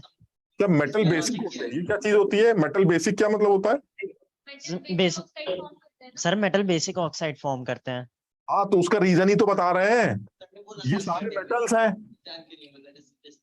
ये सारे मेटल्स हैं, और यही बताने की कोशिश कर रहे हैं कि ऐसा क्यों है कि नीचे उतरने पर बेसिक कैरेक्टर और बढ़ रहा है। क्यों? क्योंकि नीचे उतरने पर मेटालिक कैरेक्टर और बढ़ रहा है, जिसकी वजह से ऑक्सीजन के साथ आपका डिफरेंस बढ़ता चला जा रहा है। ऑक्सीजन के साथ डिफरेंस के बढ़ने से OH के रिलीज होने की संभावनाएं बढ़ती चली जा रही। यही बात कह रहे हो ना तुम, यही समझाने की कोशिश कर रहे हैं हम। सिर्फ एक कॉन्सेप्ट से समझाने की कोशिश कर रहे हैं कि आपका जो ईओ है वो ईओ एक्चुअली ईओएच के फॉर्म में वाटर में एग्जिस्ट करेगा। अब आपके पास दो ऑप्शन होंगे, या तो आप एच को तोड़वा के बाहर निकालिए या ओएच को बाहर निकालिए, वो डिसाइड करेगा मेरा डेल्टा। डेल्टा ज्यादा होगा तो डेल्टा टूटेगा, 1.4 ज्यादा होगा तो 1.4 टूटेगा। मैं यही समझाने की कोशिश कर रहा था कि आपके पास दो ऑप्शन है, एक बार आगे चलना, एक बार नीचे उतरना। आगे चलने पर निगेटिविटी का डिफरेंस वो कम होता चला जा रहा है, और नीचे उतरने पर निगेटिविटी का डिफरेंस वो बढ़ता चला जा रहा है। यानी मैं ये समझाना चाह रहा हूं कि आगे जाने पर अगर निगेटिविटी का डिफरेंस ऑक्सीजन के साथ कम हो रहा है तो डेल्टा छोटा होता चला जा रहा है। डेल्टा छोटा होता चला जा रहा है तो इसके टूटने के चांसेस बढ़ रहे हैं, और इसके टूटने के चांसेस बढ़ने से एसिडिक कैरेक्टर बढ़ता चला जा रहा है। और जब आप ऊपर से नीचे उतरेंगे तो डेल्टा बढ़ता चला जा रहा है। डेल्टा बढ़ने से ईओ के टूटने के चांसेस बढ़ रहे हैं, और ईओ के टूटने के चांसेस बढ़ने से OH माइनस रिलीज होंगे, जिसकी वजह से बेसिक कैरेक्टर बढ़ता चला जाए।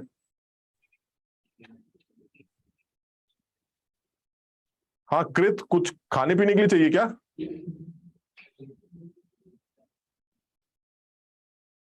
ये टहलने आते हैं सर। हाँ बको। सर ये फिर एम्फोटेरिक ऑक्साइड के केस में क्या होता है? ये अभी एम्फोटेरिक, पहले बताओ यहां तक समझ में आई? Yes sir. कृत यार कॉपी निकाल लिया करो बे, तुम्हें देख के सुस्ती आने लगती है हमें। अबे खोल भी लिया करो, इस कॉपी में कुछ लिख लिया करो। सर पढ़ रहा हूँ ना अभी, लिखूंगा नहीं इसलिए। अच्छा, हाँ उससे कंसंट्रेशन डिस्टर्ब होती होगी। Yes sir. हाँ इतना समझ रहे हो तुम। कौन सा चैप्टर चल रहा है? Periodic classification of elements. अरे चलो शुक्र है। हाँ भाई वैभव, समझ में आया भाई? Yes sir.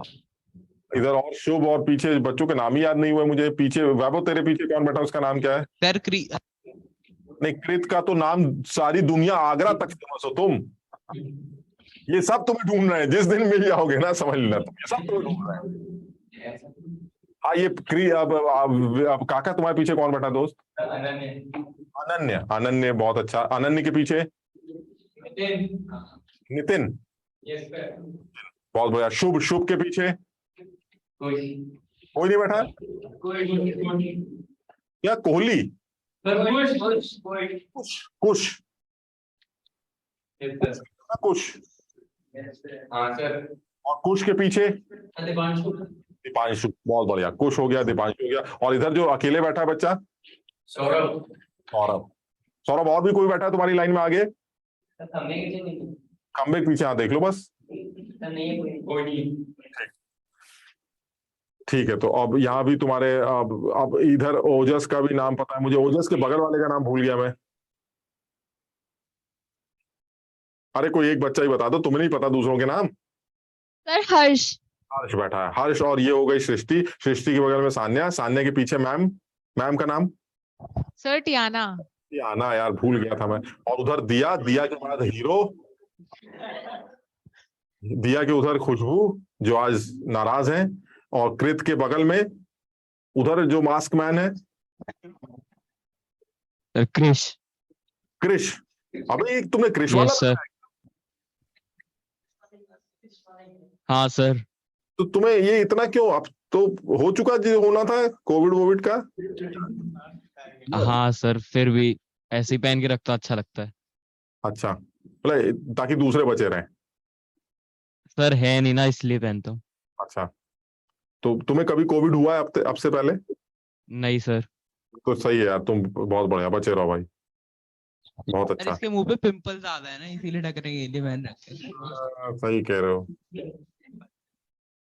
इतना ख्याल रखते हैं शक्ल का, पिंपल निकल आए। अरे भाई गर्ल्स का तो फिर भी समझ में आता है, लड़के भी ये सोचते हैं कि पिंपल निकल आया। बताइए, हद हो मैं गई। तो उखाड़ देता हूँ फिर। उखाड़ देते। अब ये समझ में आ गया। तो इसका मतलब ये हुआ कि ये एक नॉर्मल सा ट्रेंड लगता है कि अगर आप किसी एलिमेंट के ऑक्साइड की बात कर रहे हैं तो एलिमेंट्स के ऑक्साइड्स का बेसिक कैरेक्टर ऊपर से नीचे उतरने पर बढ़ता है, और पीरियोडिक टेबल में लेफ्ट से राइट मूव करने पर बेसिक कैरेक्टर घटता है और एसिडिक कैरेक्टर बढ़ता है। उसको एक हल्के से समझाने की कोशिश की आदत, तो अगर तुम्हें समझ में नहीं आ रहा है तो तुम इसको याद ही कर लेना कि पीरियोडिक टेबल में लेफ्ट से राइट मूव करने पर एसिडिक कैरेक्टर बढ़ता है ऑक्साइड्स का, और बेसिक कैरेक्टर घटता है, और ऊपर से नीचे गिरने पर बेसिक कैरेक्टर बढ़ता है और एसिडिक कैरेक्टर घटता है। मैंने समझाने की कोशिश इस तरह से की है ताकि आप समझ पाए कि ये डेल्टा और 1.4 एक बहुत इंपॉर्टेंट फैक्टर है जो ये डिसाइड करता है। तुम याद करना चाहो तुम इसको याद कर सकते हो। चलिए ठीक है, एक बात और आगे बढ़ते हैं। अब यहां पर मैंने कुछ टाइप्स ऑफ ऑक्साइड्स लिख रखे हैं, तुम अपने हिसाब से देख सकते हो। एसिडिक ऑक्साइड्स होते हैं, इन सब पर जो है जेई के पेपर में सवाल बनता है, नीट के पेपर में भी सवाल बनता है, तो ये इसको याद कर लेते हैं। एसिडिक ऑक्साइड्स के बारे में दो बातें बोली गई हैं। ये वो लोग होते हैं जिनका सोल्यूशन एसिडिक होता है, या फिर ऐसे भी बोल सकते हैं ये वो लोग हैं जो बेस से रिएक्ट करेंगे, एसिड से रिएक्ट नहीं करेंगे। तो आप चाहे तो जैसे भी बोल दीजिए, जैसे SO2 है तो SO2 वाटर के साथ रिएक्ट करके H2SO3 बनाती है, SO3 वाटर के साथ रिएक्ट करके H2SO4 बनाता है जो कि एक एसिड है, CO2 भी पानी के साथ करके H2CO3 बनाती है जो कि एक एसिड है। तो ये सारे हमारे एसिडिक ऑक्साइड्स होंगे जो वाटर से रिएक्ट करके एसिडिक नेचर दे रहे हैं। तो इन ऑक्साइड्स को आप एसिडिक ऑक्साइड्स बोल सकते हैं। तो यानी एसिडिक ऑक्साइड की डेफिनेशन क्या है? Solution in water will be acidic in nature, या फिर ऐसे बोल सकते हैं they will react with base not with N acid. ये बेस से तो रिएक्ट कर सकते हैं लेकिन एसिड से रिएक्ट नहीं करेंगे। तो ऐसे ऑक्साइड्स को आप एसिडिक ऑक्साइड की कैटेगरी में रखेंगे। इसी में अगर बेसिक ऑक्साइड की बात करते हैं तो क्या बोलेंगे? बेसिक ऑक्साइड्स वो ऑक्साइड्स होंगे जो जिनका सोल्यूशन बेसिक होगा या बेस बनाते होंगे वाटर के साथ, या फिर वो एसिड से तो रिएक्ट करते होंगे लेकिन बेस से रिएक्ट नहीं करते होंगे। ऐसे ऑक्साइड्स को आप बेसिक ऑक्साइड्स की कैटेगरी में डालेंगे। एग्जाम्पल भी अभी मैं तुम्हें दिखा देता हूं, ये नोट कर लो फटाफट। और देखो ये अच्छी बात लिखी है लास्ट में, जो लास्ट की इंपॉर्टेंट पॉइंट है वो यही है जो लास्ट में लिखा गया है। जनरली जो नॉन मेटालिक ऑक्साइड्स होते हैं, non metallic oxides, they are acidic in nature. और मैं तो इस बात को प्रूव कर सकता हूं, मतलब मैं अब इतना समझदार हूं कि मैं इस बात को प्रूव कर सकता हूं कि ऐसा क्यों कह रहा हूं कि जो नॉन मेटालिक ऑक्साइड्स हैं वो एसिडिक कैरेक्टर के होंगे। इसलिए कह रहा हूं ऐसा क्योंकि E के साथ O का बॉन्ड, O के साथ H का बॉन्ड, जिसका डिफरेंस ये है, अगर आप आगे कौन से नॉन मेटालिक कैरेक्टर वाले लोग होते हैं, आगे वाले या शुरू वाले? नॉन मेटालिक आगे वाले। और आगे वालों की निगेटिविटी का डिफरेंस ऑक्सीजन के साथ कम होता होगा बहुत, और अगर वो डिफरेंस बहुत कम होता है तो पक्का ये वाला बॉन्ड टूटता होगा, और अगर ये वाला बॉन्ड टूटता होगा तो पक्का क्या रिलीज होते होंगे? H+। तो मुझे पता है कि नॉन मेटालिक ऑक्साइड्स का जो नेचर होगा वो पक्का क्या होगा? एसिडिक। समझ में आई बात? Yes sir. अच्छा, इसी में आप बेसिक की भी बात कर सकते हैं। ये देखिए बेसिक ऑक्साइड बिल्कुल सीधा सीधा है। Solutions in water will be basic in nature, ये भी बोल सकते हैं। और दूसरा, they will react with N acid but not with a base, ये भी बोल सकते हैं। आप देख लीजिए सोडियम, ये सब मेटल है, आप देख रहे हैं मेटल के ऑक्साइड्स। और अभी हमारी बात हुई थी मेटल के ऑक्साइड्स में मेटल और ऑक्सीजन की निगेटिविटी का डिफरेंस अच्छा खासा होता है, जिसकी वजह से OH- ही रिलीज होंगे, और अगर OH- रिलीज होंगे तो हमारा ऑक्साइड बेसिक कैरेक्टर का ही होगा। तो यहां पर बिल्कुल साफ समझ में आ रहा है। Na2O को पानी में डाला, NaOH बन गया, COH को पानी में डाला, कैल्शियम हाइड्रोक्साइड बन गया। और ये सब किन लोगों की कैरेक्टरिस्टिक है? ये मेटालिक ऑक्साइड्स, बेसिक ऑक्साइड्स की कैटेगरी में आते हैं। क्यों? क्योंकि जो मेटल्स होते हैं वो शुरू के लोग होते हैं, और शुरू के लोगों का ऑक्सीजन के साथ निगेटिविटी का अंतर बड़ा होता है, जिसकी वजह से इनके बॉन्ड टूटने के चांसेस बढ़ जाते हैं और OH के रिलीज होने के चांसेस बढ़ जाते हैं, इसलिए ऑक्साइड्स बेसिक बन जाते हैं। दिया समझ में आ रहा बेटा? शाबाश। अच्छा, अब तीसरे तरह की बात कर लेते हैं। तीसरा जो ऑक्साइड है वो एम्फोटेरिक ऑक्साइड है। एम्फोटेरिक के बारे में क्या बोलना चाहिए हमें? एम्फोटेरिक वो होंगे they can react with acid और बेस, दोनों से रिएक्ट कर सकते होंगे। तो अब ऐसे में ये वही लोग होंगे मुझे लगता है जिनमें मेटल और जिसमें एलिमेंट और ऑक्सीजन की निगेटिविटी का डिफरेंस वो 1.4 के आसपास होता होगा। बात समझ लो, 1.4 से कम है काफी तो इसका मतलब हुआ कि एसिडिक ऑक्साइड हो गया, 1.4 से ज्यादा है बहुत तो बेसिक ऑक्साइड हो गया, और अगर 1.4 के आसपास टहल रहा है तो वो हमारा एम्फोटेरिक नेचर का होगा। ये भी टूट सकता है और वो भी टूट सकता है। तो ऐसे में आप दोनों कैरेक्टर शो करते होंगे। तो ऐसे ऑक्साइड्स जो कि हमारे पानी के बेस के साथ भी रिएक्ट कर जाएंगे और एसिड के साथ भी रिएक्ट कर जाएंगे। जैसे मान लीजिए जिंक ऑक्साइड ले लें, स्टेनस ऑक्साइड ले लें, स्टेनिक ऑक्साइड ले लें, या बेरिलियम ऑक्साइड ले लें। ये बेरिलियम ऑक्साइड के पास दो चीजें निकल के आती। ये आदमी जो है ये HCl से भी रिएक्ट कर सकता है और ये आदमी NaOH से भी, क्योंकि ये दोनों कैरेक्टर रखता है। तो अगर ये HCl से रिएक्ट करेगा तो मुझे लगता है सब लोग समझ रहे होंगे BeCl2 में कन्वर्ट हो जाएगा, और अगर ये NaOH के साथ रिएक्ट करेगा तो ये आपको अल्टीमेटली NaBeO3 बना के देगा, Na2BeO3। एक सेकेंड, इसका पूरा जरा इसके नंबर बताओ क्या बनेंगे? NaBe का +2 हो गया, Na2BeO2, ये बना देगा। यानी इसलिए ऐसा कर रहा हूं क्योंकि तुम देखो सोडियम की ऑक्सीडेशन स्टेट +1 है, तो 2 +2 हो गए, बेरिलियम पे +2 +2 +4 हो गया, और ऑक्सीजन पे -4 हो गया। तो ये Na2BeO2 यानी NaOH से भी रिएक्ट करेगा और HCl से भी रिएक्ट करेगा। ऐसी ZNO है, ZNO भी हमारा एसिड से भी रिएक्ट करेगा और बेस से भी रिएक्ट करेगा। जब ये एसिड से रिएक्ट करेगा तो ZnCl2 दे देगा, और जब ये बेस से रिएक्ट करेगा तो NaZnO2 Na2ZnO2 दे देगा। ये भी पॉसिबल है। दिस इज सोडियम जिंकेट, ये जिंकेट।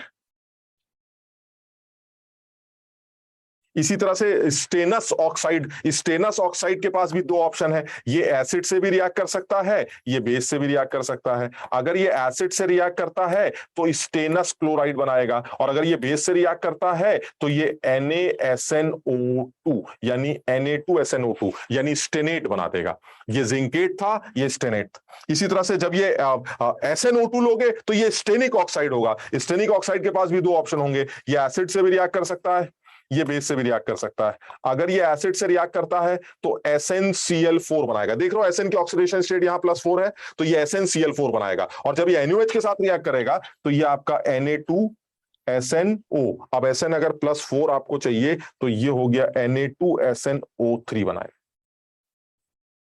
इसी तरह से यहां देख लीजिए, आर्सेनिक के साथ भी 2 ऑप्शन है। ये HCl से भी रिएक्ट कर सकता है, ये NaOH से भी रिएक्ट कर सकता है। एंटीमनी के पास भी 2 ऑप्शन है, ये HCl से भी रिएक्ट कर सकता है और NaOH से भी रिएक्ट कर सकता है। यानी कहने का मतलब ये हुआ, ये कुछ ऐसे ऑक्साइड्स हैं जो बेसिक नेचर और एसिडिक नेचर दोनों रखते हैं, जिनको एम्फीटेरिक ऑक्साइड बोला जा सकता है, क्योंकि ये एसिड और बेस दोनों से रिएक्ट कर सकते हैं। तो जैसे बेरिलियम ऑक्साइड है, ये HCl NaOH से दोनों से रिएक्ट कर सकता है। जिंक ऑक्साइड भी दोनों से रिएक्ट कर सकता है। स्टेनस और स्टेनिक दोनों ऑक्साइड, याद है स्टेनस और Stenik?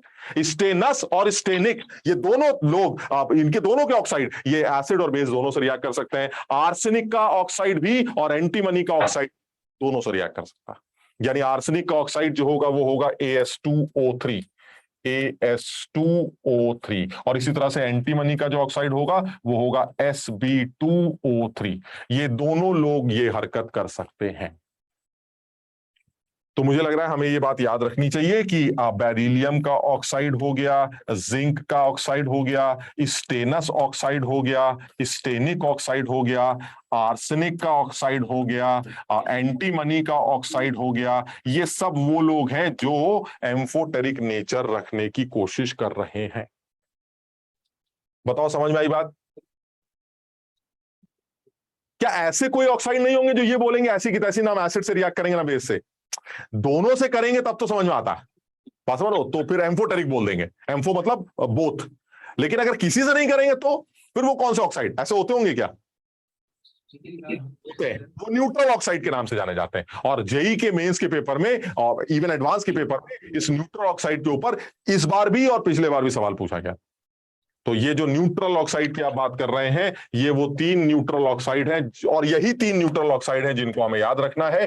Carbon monoxide, N2O and NO, ये वो लोग हैं। Carbon monoxide, nitrous oxide and nitric oxide. ये नाइट्रस हो गया जिसको लाफिंग गैस भी बोला जाता है। तो CO, N2O और NO, ये 3 ऑक्साइड्स ऐसे हैं जो ना हमसे करेंगे ना तुमसे करेंगे, ये न्यूट्रल ऑक्साइड्स की कैटेगरी में जाते हैं। और एक एम्फीप्रोटिक ऑक्साइड है जो H+ ले भी सकता है और H+ दे भी सकता है, दैट इज वाटर। तुम जानते हो अगर ये H+ दे देगा तो OH- में कन्वर्ट होगा, और अगर ये H+ ले लेगा तो H3O+ में कन्वर्ट होगा। इसे एम्फीप्रोटिक ऑक्साइड कहा जाता है। मुझे लगता है मुझे ये चारों ऑक्साइड्स के बारे में इंफॉर्मेशन पता होनी चाहिए। 4 कौन कौन से? एक एसिडिक, एक बेसिक, एक न्यूट्रल और एक एम्फीप्रोटिक। नहीं बल्कि 5 हो गए ना शायद। एसिडिक, बेसिक, एम्फोटेरिक और न्यूट्रल और एम्फीप्रोटिक। ये 5 ऑक्साइड्स हमें याद रखने पड़े। और मुझे लगता है एसिडिक और बेसिक में झंझट ही नहीं है। एसिडिक ऑक्साइड वो है जो शुरू इधर वाले ऑक्साइड, नॉन मेटालिक ऑक्साइड, और बेसिक ऑक्साइड्स वो है जो मेटालिक ऑक्साइड्स हैं। चलिए इनके एसिडिक बेसिक कैरेक्टर के बारे में भी मुझे आइडिया लग गया। और फिर वो कह रहा है कि जो एम्फोटेरिक हैं वो कौन से? वो वाले हैं जो बीच वाले घूमते रहते हैं, beryllium, zinc, stannous, stannic, arsenic, antimony, beryllium, इन सब के जो ऑक्साइड्स हैं दे आर एम्फोटेरिक। और जो एम्फीप्रोटिक है वो अकेला पानी है। एम्फीप्रोटिक मतलब प्रोटॉन दे भी सकता हूं, प्रोटॉन ले भी सकता हूं। अगर आपने प्रोटॉन दिया तो आप OH- बन जाएंगे, और अगर आपने प्रोटॉन लिया, प्रोटॉन किसे कहते हैं? H+ को। तो अगर आपने H+ लिया तो H3O+, H+ दिया तो OH-। इसे एम्फीप्रॉटिक बोलेंगे। और जो सबसे इंपॉर्टेंट है वो न्यूट्रल वाला। न्यूट्रल के 3 आदमी याद रखने हैं, CO, NO और N2। ये पूछा गया सवाल है इस बार भी मेंस के पेपर में सवाल आया था कि इनमें से कौन सा आदमी न्यूट्रल है। 4 ऑप्शन थे, तो ऐसा कुछ सवाल आया।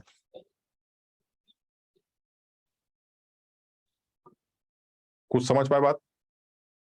अच्छा, अब आते हैं इनकी नॉर्मल पीरियोडिसिटी में। चलिए वो जो अभी सर हमने एक सेकंड नहीं लिख लो, एकदम से अभी याद आया होगा ना।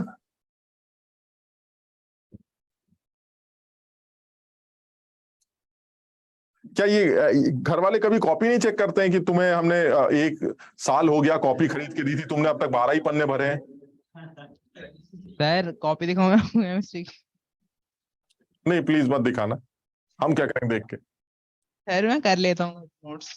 नहीं नोट्स लेकिन बनाने चाहिए ना, आदमी को नोट्स तो बनाने चाहिए। अब जैसे ये स्लाइड्स वाला जो खेल है, जैसे स्लाइड्स आ गई तो हो सकता है तुम ना लिखो, ऐसा हो सकता है भाई नहीं लिखेंगे, लेकिन ये घर में जब इन स्लाइड्स को दोबारा देखोगे तब तो लिख लिया करो ना, ताकि याद हो जाए। अदरवाइज स्लाइड्स हैं तुम्हारे पास, वो हमेशा तुम्हारे पास ही रहेंगी, ये सारे PDF तुम्हारे पास ही रहेंगे, लेकिन घर में जब दोबारा अपने नोट्स बनाओगे ना इनको देख देख के, उससे याद हो जाता है। और दूसरा ये भी घर वालों को लगता है पढ़ रहा है, तो बहुत सारे फायदे। तुम लोग पता नहीं किस तरह के बच्चे हो, तो हमें समझ में नहीं आता। जब छापते हैं स्कूल का, जब होमवर्क करते हो ना, किताब से छाप रहे हैं, तो घर वालों को लगता है पढ़ाई कर रहे हैं, जबकि तुम्हें पता है वो पढ़ाई तो होती नहीं, छपाई तो ही ना पढ़ाई होती है। तो ऐसे हमने खूब किया यार, कर 8-8, 10-10 पन्ने लिख रहे हैं, घर वाले सोच रहे अरे साला पढ़े जा रहा है, हमें पता है ना कुछ नहीं पढ़ रहा है, टाइम पास हो रहा है, कुछ नहीं हो रहा है। सर मेरे को ये अच्छा ही नहीं लगता छाप के लिखना, इसलिए मैं करता ही नहीं हूँ। हाँ तुमने पढ़ाई बंद कर दी इस चक्कर में। नहीं मतलब सर जो होता है वही करता हूँ, जो खुद से होता है वही करता हूँ, जितना टीप टाप ही नहीं। टीप टाप के नहीं। हाँ ये बताओ, ये आ गया समझ में, हटा दें इसको? हाँ सर लिख लिया। Yes sir. अब आते हैं इस बात पे जो अभी हमने डिस्कस कर ली थी, चला देख लीजिए आप, कोई चीज अगर ना समझ में आए तो बताना। Periodicity in the nature of oxide, अभी मैंने अपनी लैंग्वेज में तुम्हें समझाया था, E1 E2 E3 E4 करके और E4 E5 E5 करके। इन्होंने उसी चीज को जनरली कैसे लिख दिया जरा देखना। जैसे अभी तुम लोग बोल रहे हैं, क्या लेफ्ट से राइट जाने पर मेटालिक कैरेक्टर बढ़ता है? घटता है? घटता है। आप अगर लेफ्ट बढ़ता है तो मेटालिक कैरेक्टर कम होता जाएगा और नॉन मेटालिक कैरेक्टर बढ़ता जाएगा। ठीक, तो क्या बोला है, लेफ्ट से राइट जाने पर मेटालिक कैरेक्टर गिरता है, नॉन मेटालिक कैरेक्टर बढ़ता है, इसलिए बेसिक कैरेक्टर गिरता है और एसिडिक कैरेक्टर बढ़ता है। क्लियर है? और वो इन्होंने एक एग्जाम्पल से दिखाया है, ये NaMgAlSiPsCl, ये आप पीरियोडिक टेबल में आगे चल रहे हैं। और अगर आप पीरियोडिक टेबल में 3rd पीरियड में आगे बढ़ रहे हैं तो साफ दिखाई जा रहा है, जैसे जैसे आप आगे बढ़ेंगे आपका एसिडिक नेचर इंक्रीज करता चला जाएगा। और ये दिखाई दे रहा है, Na2O का ऑक्साइड बेसिक बोला गया है, ये भी बेसिक बोला गया है। बीच वाले लोग एम्फीप्रॉटिक बन गए, एम्फोटेरिक बन गए, और फिर जैसे जैसे आगे बढ़ते गए एसिडिक नेचर धीरे धीरे बढ़ता गया और लास्ट में आते आते एसिडिक नेचर बड़ा मजबूत बन गया। यानी अगर आप पीरियोडिक टेबल में लेफ्ट से राइट मूव करेंगे तो ऑक्साइड्स का बेसिक नेचर कम होता जाएगा और उनका एसिडिक नेचर बढ़ता जाएगा। आप इसको जैसे चाहे वैसे एक्सप्लेन कर लीजिए, आप चाहे तो इसको मेटालिक कैरेक्टर या नॉन मेटालिक कैरेक्टर जैसे अभी तुम बता रहे थे वैसे एक्सप्लेन करिए, और नहीं तो जैसे मैंने तुमको बताया कि if the difference between the negativity between E and O अगर वो बढ़ती जा रही है उस केस में ऑक्साइड बेसिक बनता जा रहा है, और अगर ईओ का नेगेटिविटी का डिफरेंस 1.4 से कम होता चला जा रहा है तो आपका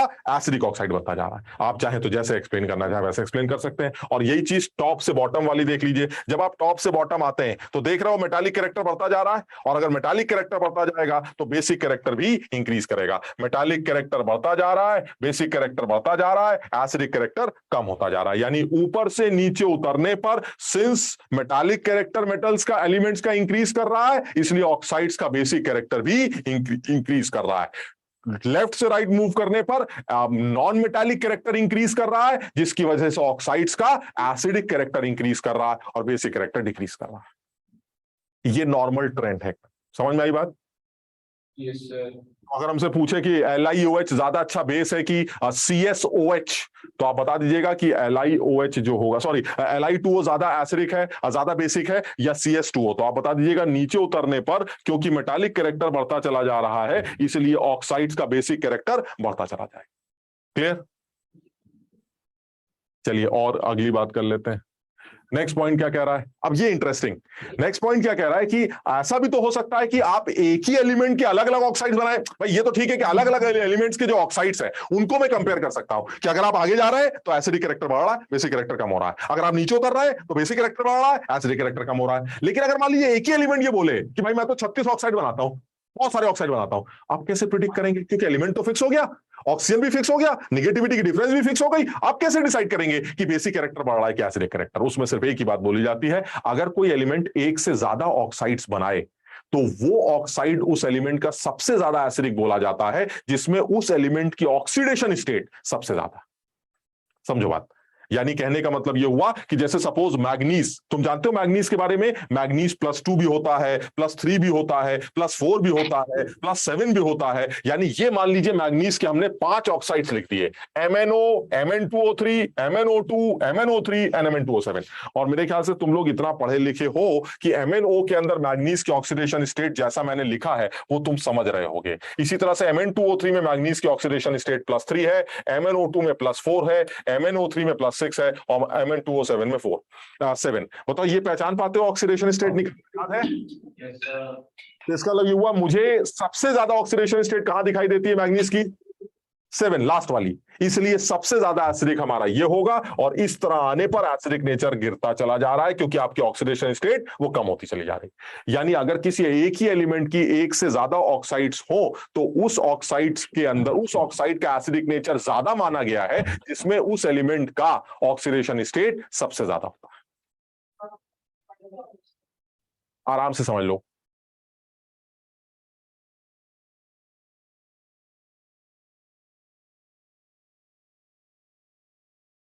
ये ऑक्सीडेशन स्टेट वाली बात याद है, हमने मोल कॉन्सेप्ट 2 में करी थी, ये वही है। Yes sir. तो Mn2O7, Mn2O3, ये तो बड़ा आसान होता है निकालना, है ना? तो मैग्नीज की ऑक्सीडेशन स्टेट सबसे पहले वाले आदमी में 2 आ रही है, MnO उसमें 2 होगी और Mn2O3 में 3 होगी, तो ये बड़ा आसान है, निकाल सकते हो तुम। तो जहां सबसे ज्यादा होगी वो सबसे अच्छा, सबसे स्ट्रॉन्ग एसिडिक ऑक्साइड होगा। तो ऑक्सीडेशन स्टेट ज्यादा होने से उस एलिमेंट के ऑक्साइड का एसिडिक नेचर वो बढ़ रहा है। लेकिन ये वाला रूल सिर्फ कब लगेगा? जब आप एक ही एलिमेंट के ऑक्साइड्स के नेचर की बात करेंगे। अगर आप अलग अलग एलिमेंट्स के ऑक्साइड की नेचर की बात कर रहे हैं तो सिर्फ एक ही रूल है, आगे बढ़ने पर एसिडिक नेचर बढ़ता है, बेसिक नेचर ऑक्साइड का गिरता है। ऊपर से नीचे गिरने पर बेसिक नेचर ऑक्साइड्स का बढ़ता है और एसिडिक नेचर गिरता है। बस इतनी सी बात याद करनी।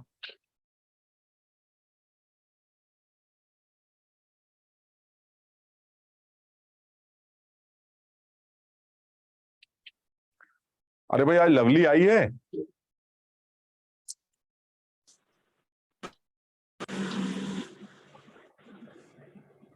हैं? यस सर, आवाज नहीं आ रही मेरी? आवाज आ रही है, ऐसा लग रहा है जैसे ट्रक से बात कर रही हो। ट्रक में बैठी हो कहीं? क्या कर रहा है सम्यक? No sir. बड़ा खतरनाक आवाज आ रही थी। आवाज आ रही है। कोमल आई है?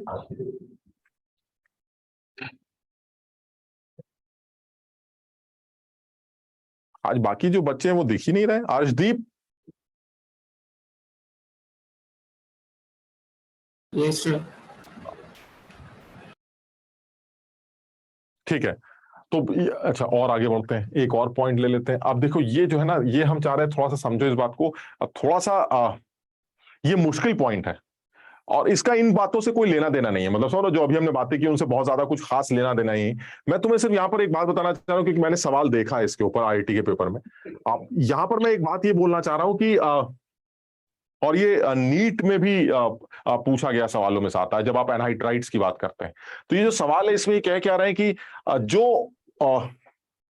ऑक्साइड्स होते हैं आपके, उनकी एक और डेफिनेशन भी होती है। ऑक्साइड्स जो होते हैं वो अपने ऑक्सी एसिड्स की के या हाइड्रोक्साइड्स के एनहाइड्राइड्स भी होते हैं।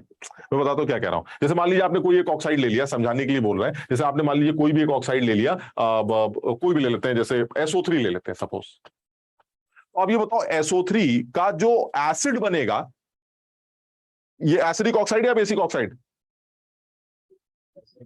एसिडिक ऑक्साइड, क्योंकि पानी में डालोगे तो क्या बनेगा? एसिड बनेगा। ये बन गया।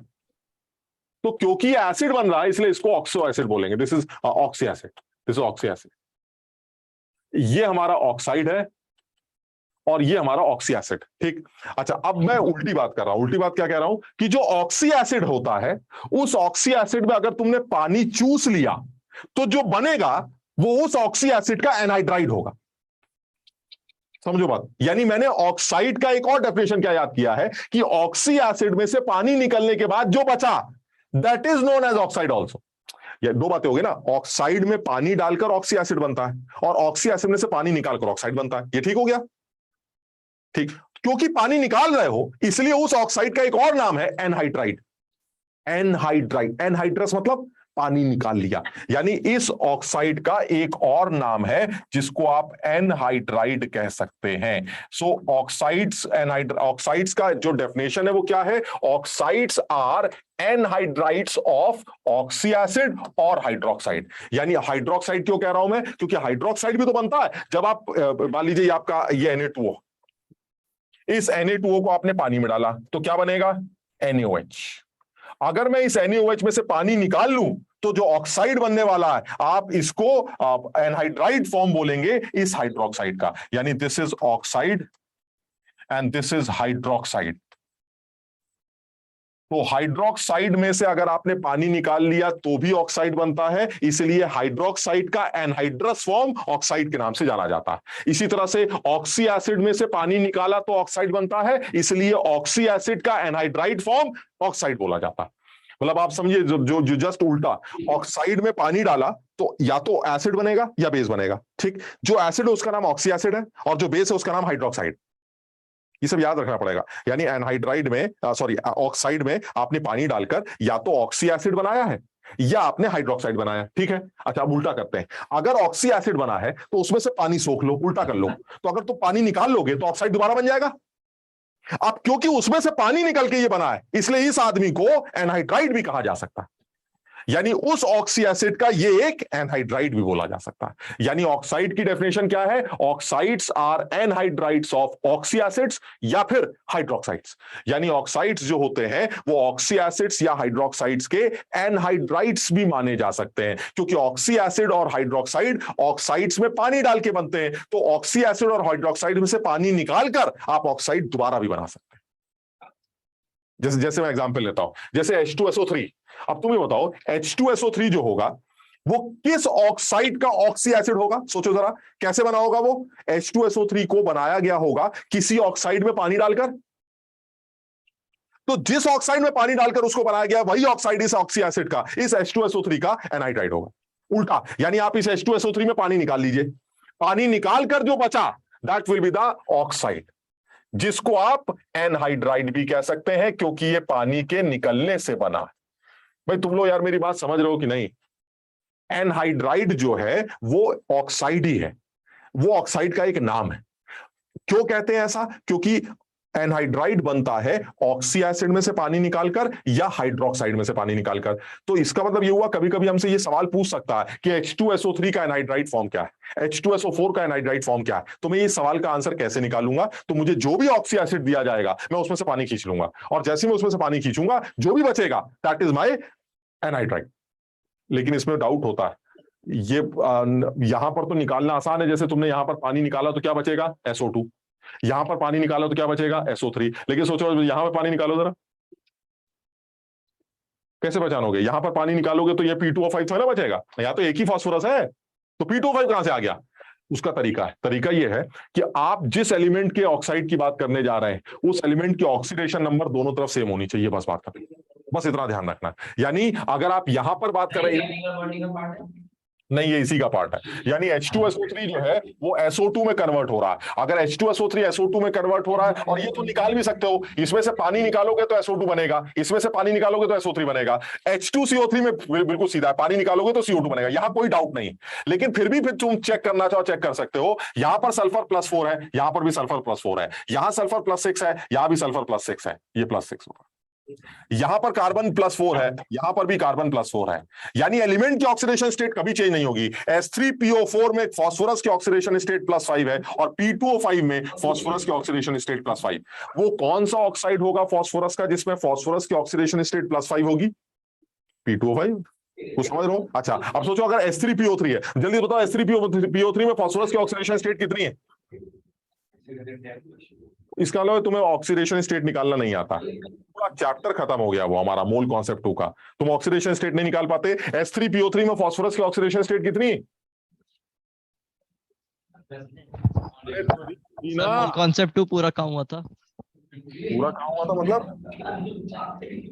अबे ऑक्सीडेशन स्टेट और वो तो कर ही लिया था, एन फैक्टर। सर 3। कहां तक किया था मोल 2 तुम लोगों ने? टाइट्रेशन और डबल टाइट्रेशन तो छूटा था। लॉ ऑफ इक्विवेलेंस कर लिया था कि नहीं? Yes sir. Law of equivalence हो गया था। N1 V1 दो लोग जब आपस में रिएक्ट करेंगे तो दोनों के इक्विवेलेंस बराबर होंगे, तो करना था। तो लेकिन उसके लिए ऑक्सीडेशन स्टेट तो पता होगा। ऑक्सीडेशन स्टेट तो निकाल लोगे। S3PO3 में फास्फोरस की ऑक्सीडेशन स्टेट 3 है, ठीक। अब बताओ फास्फोरस का कौन सा ऑक्साइड होगा जिसमें फास्फोरस की ऑक्सीडेशन स्टेट 3 होगी? P2O3। ये देखिए, ये देखिए आप HNO3 में नाइट्रोजन की ऑक्सीडेशन स्टेट क्या है? +5। नाइट्रोजन का कौन सा ऑक्साइड होता है जिसमें नाइट्रोजन की ऑक्सीडेशन स्टेट +5 होगी? N2O5। यहां +5। और अगर कोई ऑब्जेक्टिव आता है तो ऑब्जेक्टिव में तुम ऑक्सीडेशन स्टेट निकाल लेना, जहां पर भी एलिमेंट की ऑक्सीडेशन स्टेट मैच कर जाए आप उसी को टिक कर दीजिए। यानी एक चीज कंफर्म है कि चाहे आप ऑक्सी एसिड्स हो चाहे आप हाइड्रोक्साइड्स हो, आप में से पानी निकलने के बाद एक एनहाइड्राइड बनता है। वो एनहाइड्राइड ऐसा होता है जिसमें एलिमेंट की ऑक्सीडेशन स्टेट सेम होनी चाहिए, बस ये कहानी। और एग्जांपल ले लो, देखो जरा, HNO2 में नाइट्रोजन की ऑक्सीडेशन स्टेट निकालो, 3 आएगी, +3। और N2O3 में नाइट्रोजन 3 आएगी। इसी तरह से यहां चेक करते हैं HClO4 में क्लोरीन की ऑक्सीडेशन स्टेट +7 होती। Cl2O7 में भी क्लोरीन कितना है? यानी मेरा कहने का मतलब है कि आपके लिए यह हमेशा आसान नहीं होता। पानी निकालकर जो बचा वो लिख दो। यहां ठीक है, यहां पानी निकाल के क्या बचा? SO2 लिख दिया SO2। यहां पानी निकाल के क्या बचा? SO3 लिख दिया SO3। यहां पानी निकाल के क्या बचा? CO2, वो भी ठीक है। लेकिन यहां पानी निकाल के क्या बचा? पता नहीं, वो तो नहीं आ रहा P2O5। तो इसलिए लॉजिक क्या निकाला गया है कि गलती ना हो, इसलिए लॉजिक ये है कि एलिमेंट की ऑक्सीडेशन स्टेट उसके ऑक्सी एसिड के अंदर भी और उसके एनहाइड्राइड के अंदर भी वो सिमिलर होनी चाहिए। ये लॉजिक, यानी कहने का मतलब ये हुआ जैसे HClO4 है, आप बताइए HClO4 में पानी निकालोगे तो क्या बचेगा? तुम्हें लगता है कि Cl2O7 बचेगा? नहीं, तो फिर आंसर कैसे निकालेंगे? ऑक्सीडेशन स्टेट से। इन HClO4 the oxidation state of chlorine is +7। So the oxide of chlorine, ऐसा ऑक्साइड जिसमें क्लोरीन +7 हो, सिर्फ एक ही होता है, Cl2O7। क्योंकि ऑक्सीजन हमेशा 2 होता है, ऑक्साइड्स के अंदर ऑक्सीजन हमेशा 2 होगा, तो यानी ऑक्सीजन 2 क्लोरीन 7। अब देखो HClO3 में क्लोरीन कितना है? +5। ऐसा कौन सा ऑक्साइड होगा जहां क्लोरीन +5 होगा? Cl2O5। ये देखिए प्लस। ऐसे ही HClO2 क्लोरीन कितना है? 3। Cl2O3 में क्लोरीन कितना है? 3। So on. यानी मेरे कहने का मतलब है कि आप जब भी कभी, इसमें मुश्किल पार्ट ये नहीं था, मुश्किल पार्ट ये था कि तुम्हें ये बात अपने आप माननी थी कि ऑक्साइड्स का एक नाम एनहाइड्राइड भी होता है। ये बात तुम्हें माननी थी, क्योंकि ऑक्साइड्स जो होते हैं वो तब बनते हैं जब ऑक्सी एसिड में से पानी सोखा जाता है, और सोखने के बाद जो बचा होता है उसे एनहाइड्राइड कहते हैं। ये तो पता है सब लोगों को, पानी निकलने के बाद जो बचता है उसे एनहाइड्राइड कहते हैं। अब तुमने ऑक्सी एसिड में से अगर पानी निकाला तो जो बचा वो एनहाइड्राइड है। तुमको कह रहे ये तो ऑक्साइड भी होता है, तो ऑक्साइड का एक नाम और क्या रख दिया? एनहाइड्राइड। समझ में आ रहा है? और कैसे किस एसिड का, किस ऑक्सी एसिड का एनहाइड्राइड कौन सा होगा, उसके लिए आप उस ऑक्सी एसिड में एलिमेंट की ऑक्सीडेशन स्टेट निकालेंगे और उसी ऑक्सीडेशन स्टेट का आप ऑक्साइड बनाएंगे, तब वो दोनों मैच करेंगे। इन सारे एग्जाम्पल्स को सब लोग फटाफट एक बार नोट कर लें। जब नोट करोगे ना तो तुम्हें समझ आएगा। ऑक्सीडेशन स्टेट जिन लोगों को निकालनी नहीं आती है वो लोग नहीं समझ पाएंगे। अब ऑक्सीडेशन स्टेट कैसे निकलती है वो बड़ा आसान होता है, मतलब उसके लिए तुम्हें 2-3, हम आगे जब रिडॉक्स का चैप्टर करेंगे तो ये ऑक्सीडेशन स्टेट निकालने वाली बातें दोबारा कर लें।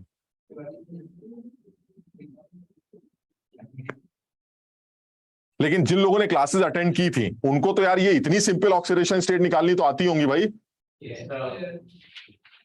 आगरा वालों को आती है ये? और इधर इंदिरापुरम वाले, दिया तुम आई थी क्लास में तब तक आ चुकी थी ऑक्सीडेशन स्टेट? आती है निकालनी? टियाना लेट आई है शायद, पता नहीं उसने अच्छा कर रखा है, शाबाश। और सान्या भी लेट आई थी, पता नहीं उसने अभी किया है कि नहीं। तो ये आसान होता है, ये मुश्किल नहीं होता। लेकिन अभी के लिए याद कर सकते हैं इस बात को कि जो ऑक्सीडेशन स्टेट्स हैं, जो जो ऑक्साइड्स होते हैं, they are known as anhydrides of oxy acids और हाइड्रोक्साइड्स।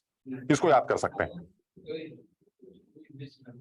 और ये बहुत टेक्निकल है, मतलब अब तुम्हें पता नहीं इसकी क्या इंपॉर्टेंस लगती है, बट मेरे हिसाब से ये जो डेफिनेशन लिखी है तुमने, ये बहुत टेक्निकल डेफिनेशन है ऑक्साइड्स की। क्योंकि अगर कहीं लिखा मिल जाए कि मैं ऑक्साइड की डेफिनेशन लिखने जा रहा हूं कि oxide is an anhydride of oxy acid, बहुत सारे बच्चे कहेंगे पागल हो गया, क्या बकवास करो, ऑक्साइड ऑक्साइड होता है, एनाइड्राइड कहां से आ गया। लेकिन जो समझदार है वो जानता है कि ऑक्सी एसिड में से पानी निकाल कर जो बचता है उसको ऑक्साइड कहा जाता है, और आप उसको एनाइड्राइड भी कह सकते हैं। अब कैसे निकाला जाता है कि ऑक्सी एसिड में पानी निकल के क्या बचा, उसके लिए एलिमेंट की ऑक्सीडेशन स्टेट दोनों जगहों पर सिमिलर होनी चाहिए, बस ये लॉजिक।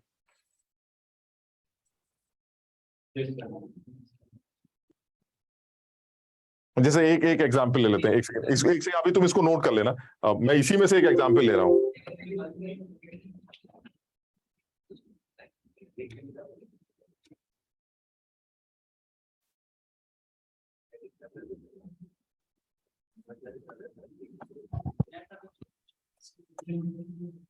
ऑक्साइड ऑफ HClO,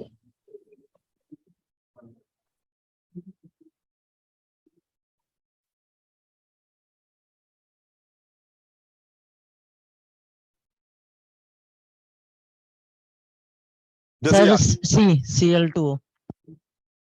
अब ये आ गया ऑक्साइड ऑफ HClO, तो कैसे निकालेंगे हम?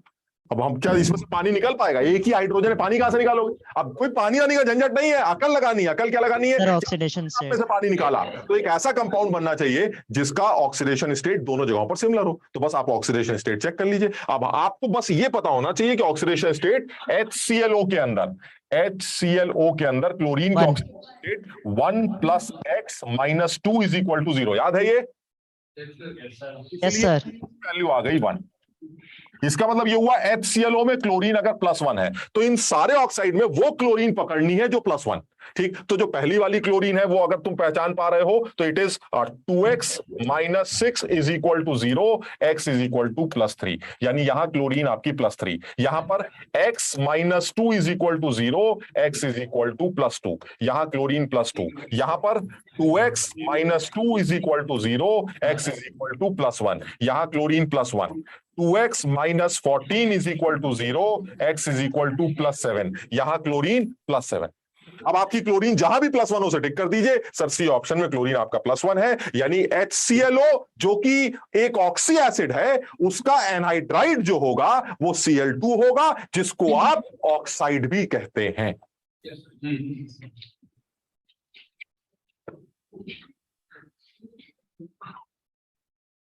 इसको नोट कर लिया था? हाँ सर, कर लिया। करते ही नहीं है नोट, कर लिया बस।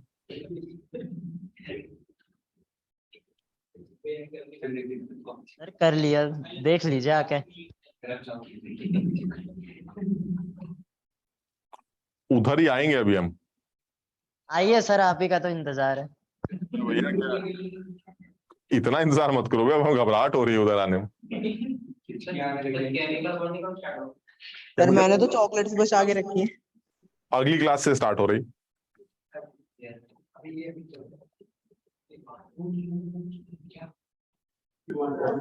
सर मैंने तो चॉकलेट्स बचा के रखी है। चॉकलेट्स बचा के रखे? अच्छा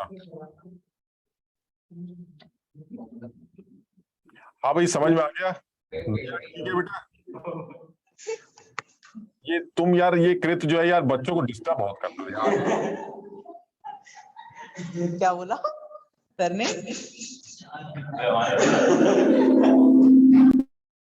तुम बहुत डिस्टर्ब कर रहे हो बे अगल बगल सब लोगों को। हाँ भाई, ये समझ में आ गया सब लोगों को ये वाली बात? ये और बात कर लेते हैं जल्दी से। ऑक्सी एसिड्स की बात करते हैं। अब तक आप ऑक्साइड्स की बात कर रहे थे, अब आप ऑक्सी एसिड्स की बात कर रहे हैं। क्या मतलब हुआ? उन ऑक्साइड्स में पानी डालकर ऑक्सी एसिड बनता है, तो अब मैं उन ऑक्सी एसिड्स के एसिडिक नेचर की बात कर रहा हूं। ये देख लीजिए आप, लेफ्ट से राइट मूव करने पर बताओ तुम्हारा दिमाग क्या कहता है? लेफ्ट से राइट मूव करने पर ऑक्सी एसिड्स की एसिडिक स्ट्रेंथ बढ़ेगी या घटेगी? बढ़ेगी। ऑक्सी एसिड्स की, समझना, ऑक्साइड्स की बात नहीं कर रहा हूं, ऑक्सी एसिड्स की एसिडिक स्ट्रेंथ बढ़ेगी घटेगी? तो देख लीजिए आपके सामने है सर, ये देख लीजिए HNO3 H2CO3 H3BO3 और लिखा गया है कि नॉन मेटालिक कैरेक्टर बढ़ने से एसिडिक स्ट्रेंथ बढ़ती, यानी नॉन मेटालिक कैरेक्टर बढ़ेगा तो ऑक्साइड्स का एसिडिक नेचर भी बढ़ेगा और उनके ऑक्सी एसिड्स का भी एसिडिक नेचर बढ़ेगा। यानी साफ समझ में आता है कि अगर आप लेफ्ट से राइट मूव करेंगे तो आपका नॉन मेटालिक कैरेक्टर इंक्रीज करने से आपका एसिडिक कैरेक्टर वो इंक्रीज करेगा। इसीलिए HNO3 H2CO3 से और H2CO3 H3BO3 से ज्यादा स्ट्रॉन्ग एसिड माना गया, क्योंकि आप आगे बढ़ रहे हैं, बोरॉन कार्बन नाइट्रोजन, यानी आप पीरियड में आगे बढ़े। तो अगर आप पीरियड में आगे बढ़े तो आपके ऑक्सी एसिड्स की एसिडिक स्ट्रेंथ इंक्रीज करेगी। तो वही चीज आप यहां पर भी देख सकते हैं, सिलिकॉन फास्फोरस सल्फर क्लोरीन, ये एक ही पीरियड के लोग हैं, सबसे आगे कौन है? क्लोरीन, इसलिए ये सबसे स्ट्रॉन्ग एसिड होगा और ये इन चारों में सबसे वीक एसिड होगा। इनफैक्ट इसके लिए तो कहा जाता है ये पीरियोडिक टेबल में सबसे स्ट्रॉन्ग ऑक्सी एसिड माना जाता है, HClO4 स्ट्रॉन्गेस्ट ऑक्सी एसिड। यही चीज उल्टी भी कर सकते हैं। उल्टी में क्या बोल रहे हैं कि जब आप ऊपर से नीचे गिरेंगे तो आपका बेसिक कैरेक्टर बढ़ेगा, बेसिक कैरेक्टर बढ़ेगा तो एसिडिक कैरेक्टर कम हो जाएगा, जस्ट उल्टा। तो इसका मतलब ये हुआ, अगर आप ऊपर से नीचे आ रहे हैं नाइट्रोजन फास्फोरस आर्सेनिक, तो नाइट्रोजन का एसिडिक कैरेक्टर सबसे ज्यादा होगा और आर्सेनिक वाला जो ऑक्सी एसिड है उसका एसिडिक कैरेक्टर वो सबसे कम। कुछ जल्दी से सोच के बताए, H3ASO4 का एनहाइड्राइड क्या होगा? H3ASO4 का एनहाइड्राइड देखते कौन बताए। पता नहीं है तुक्का मार। तुक्का ही मार लो।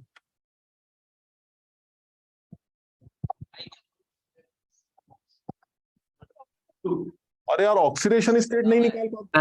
H2O5। हाँ, ये H2O5, इसमें सोचना क्या है, आर्सेनिक, आर्सेनिक की ऑक्सीडेशन स्टेट कितनी है यहाँ पर बताओ जरा? +5 है, लग रही है +5,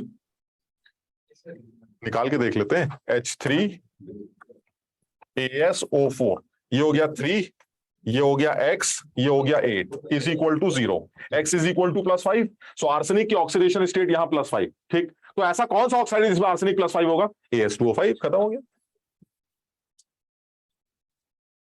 यानी ये H3ASO4 का जो ऑक्सी एसिड है, सॉरी जो एनहाइड्राइड है, वो AS2O5 होगा। तो मैं ये बात सब लोगों को समझ में आ रही है? ये मुश्किल बात है, ये मुश्किल कहानी, क्योंकि आप पहचान नहीं पाएंगे इसमें से पानी निकाल के क्या बचेगा, दिख ही नहीं रहा क्या बनेगा। लेकिन आपको करना क्या है, आपको एक ऐसा ऑक्साइड बनाना है जिसमें आर्सेनिक की ऑक्सीडेशन स्टेट सिमिलर, बस उसको चेक कर लेते हैं। यहाँ पर H3PO4 है, H3PO4 का भी आप बना सकते हैं। H3PO4 में फास्फोरस का जो ऑक्सीडेशन स्टेट है वो +5, तो अगर H3O4 में PO4 में +5 है तो हमारा जो ऑक्साइड बनेगा वो P2O5 होगा। This is the anhydride. हालांकि सवाल ये नहीं है, लेकिन हम इस बात का ध्यान रखें कि अगर पीरियोडिक टेबल में लेफ्ट से राइट मूव किया जाए तो ऑक्सी एसिड्स की एसिडिक स्ट्रेंथ बढ़ती, अगर पीरियोडिक टेबल में ऊपर से नीचे गिरा जाए तो ऑक्सी एसिड्स की एसिडिक स्ट्रेंथ घटती है। इतनी सी बात याद करें। और अगर कोई एक ही एलिमेंट एक से ज्यादा ऑक्सी एसिड्स बना रहा हो तो वहां पर ऑक्सी एसिडिक स्ट्रेंथ सबसे ज्यादा है जहां उसकी ऑक्सीडेशन स्टेट सबसे ज्यादा। वही वाली कहानी जो अभी तुमने ऑक्सी एसिड्स के लिए, सॉरी ऑक्साइड्स के लिए पढ़ी थी, वही कहानी ऑक्सी एसिड्स के लिए। तो बताओ ये दोनों चीजें ऑक्सी एसिड्स की मैच नहीं कर रही ऑक्साइड्स के साथ। ऑक्साइड्स का एसिडिक कैरेक्टर आगे जाने पर बढ़ता था और ऑक्सी एसिड्स का भी एसिडिक कैरेक्टर आगे जाने पर बढ़ता। ऑक्साइड्स का बेसिक कैरेक्टर नीचे आने पर बढ़ता था, ऑक्सी एसिड्स का भी बेसिक कैरेक्टर नीचे आने पर बढ़ता। ऑक्साइड जब एक ही एलिमेंट के बहुत सारे हो तो जब ऑक्सीडेशन स्टेट ज्यादा होती थी तो एसिडिक नेचर ज्यादा होता था। एसिड्स के लिए भी यही बोला जाता है कि जब एक ही एलिमेंट के एक से ज्यादा ऑक्सी एक्सिस हो तो जहां पर उसकी ऑक्सीडेशन स्टेट सबसे ज्यादा है वहां उसका एसिडिक नेचर सबसे ज्यादा होता है। यहां पर नाइट्रोजन की ऑक्सीडेशन स्टेट +5 है और यहां पर नाइट्रोजन की ऑक्सीडेशन स्टेट +3 है। साफ समझ में आ रहा है, आगे जाने पर ऑक्सीडेशन स्टेट घट रही है, एसिडिक नेचर भी घट रहा है। बिल्कुल जस्ट लाइक ऑक्साइड्स, बिल्कुल उसी तरह से oxy acids similar. Yes sir. तो आज इतना ही करते हैं, है ना। अगली क्लास में फिर मुलाकात करते हैं और अगली क्लास में जो है हम थोड़ा सा जो भी थोड़ा बहुत करना होगा करेंगे, अदरवाइज केमिकल बॉन्डिंग स्टार्ट करेंगे। तो सब लोग इसको बहुत अच्छी तरह से रिवाइज कर लो, तुम्हारे टेस्ट में ये सब चीजें भी आएंगी। तो मेरे ख्याल से एक चीज और डिस्कस करनी चाहिए हमें, IUPAC नॉमेनक्लेचर, वो जो होता है ना अन इयम ऐसे उल्टा सीधा जो होता है, तो वो एक बार और डिस्कस कर ले, 2 मिनट का काम है, फिर ये चैप्टर खत्म करते हैं।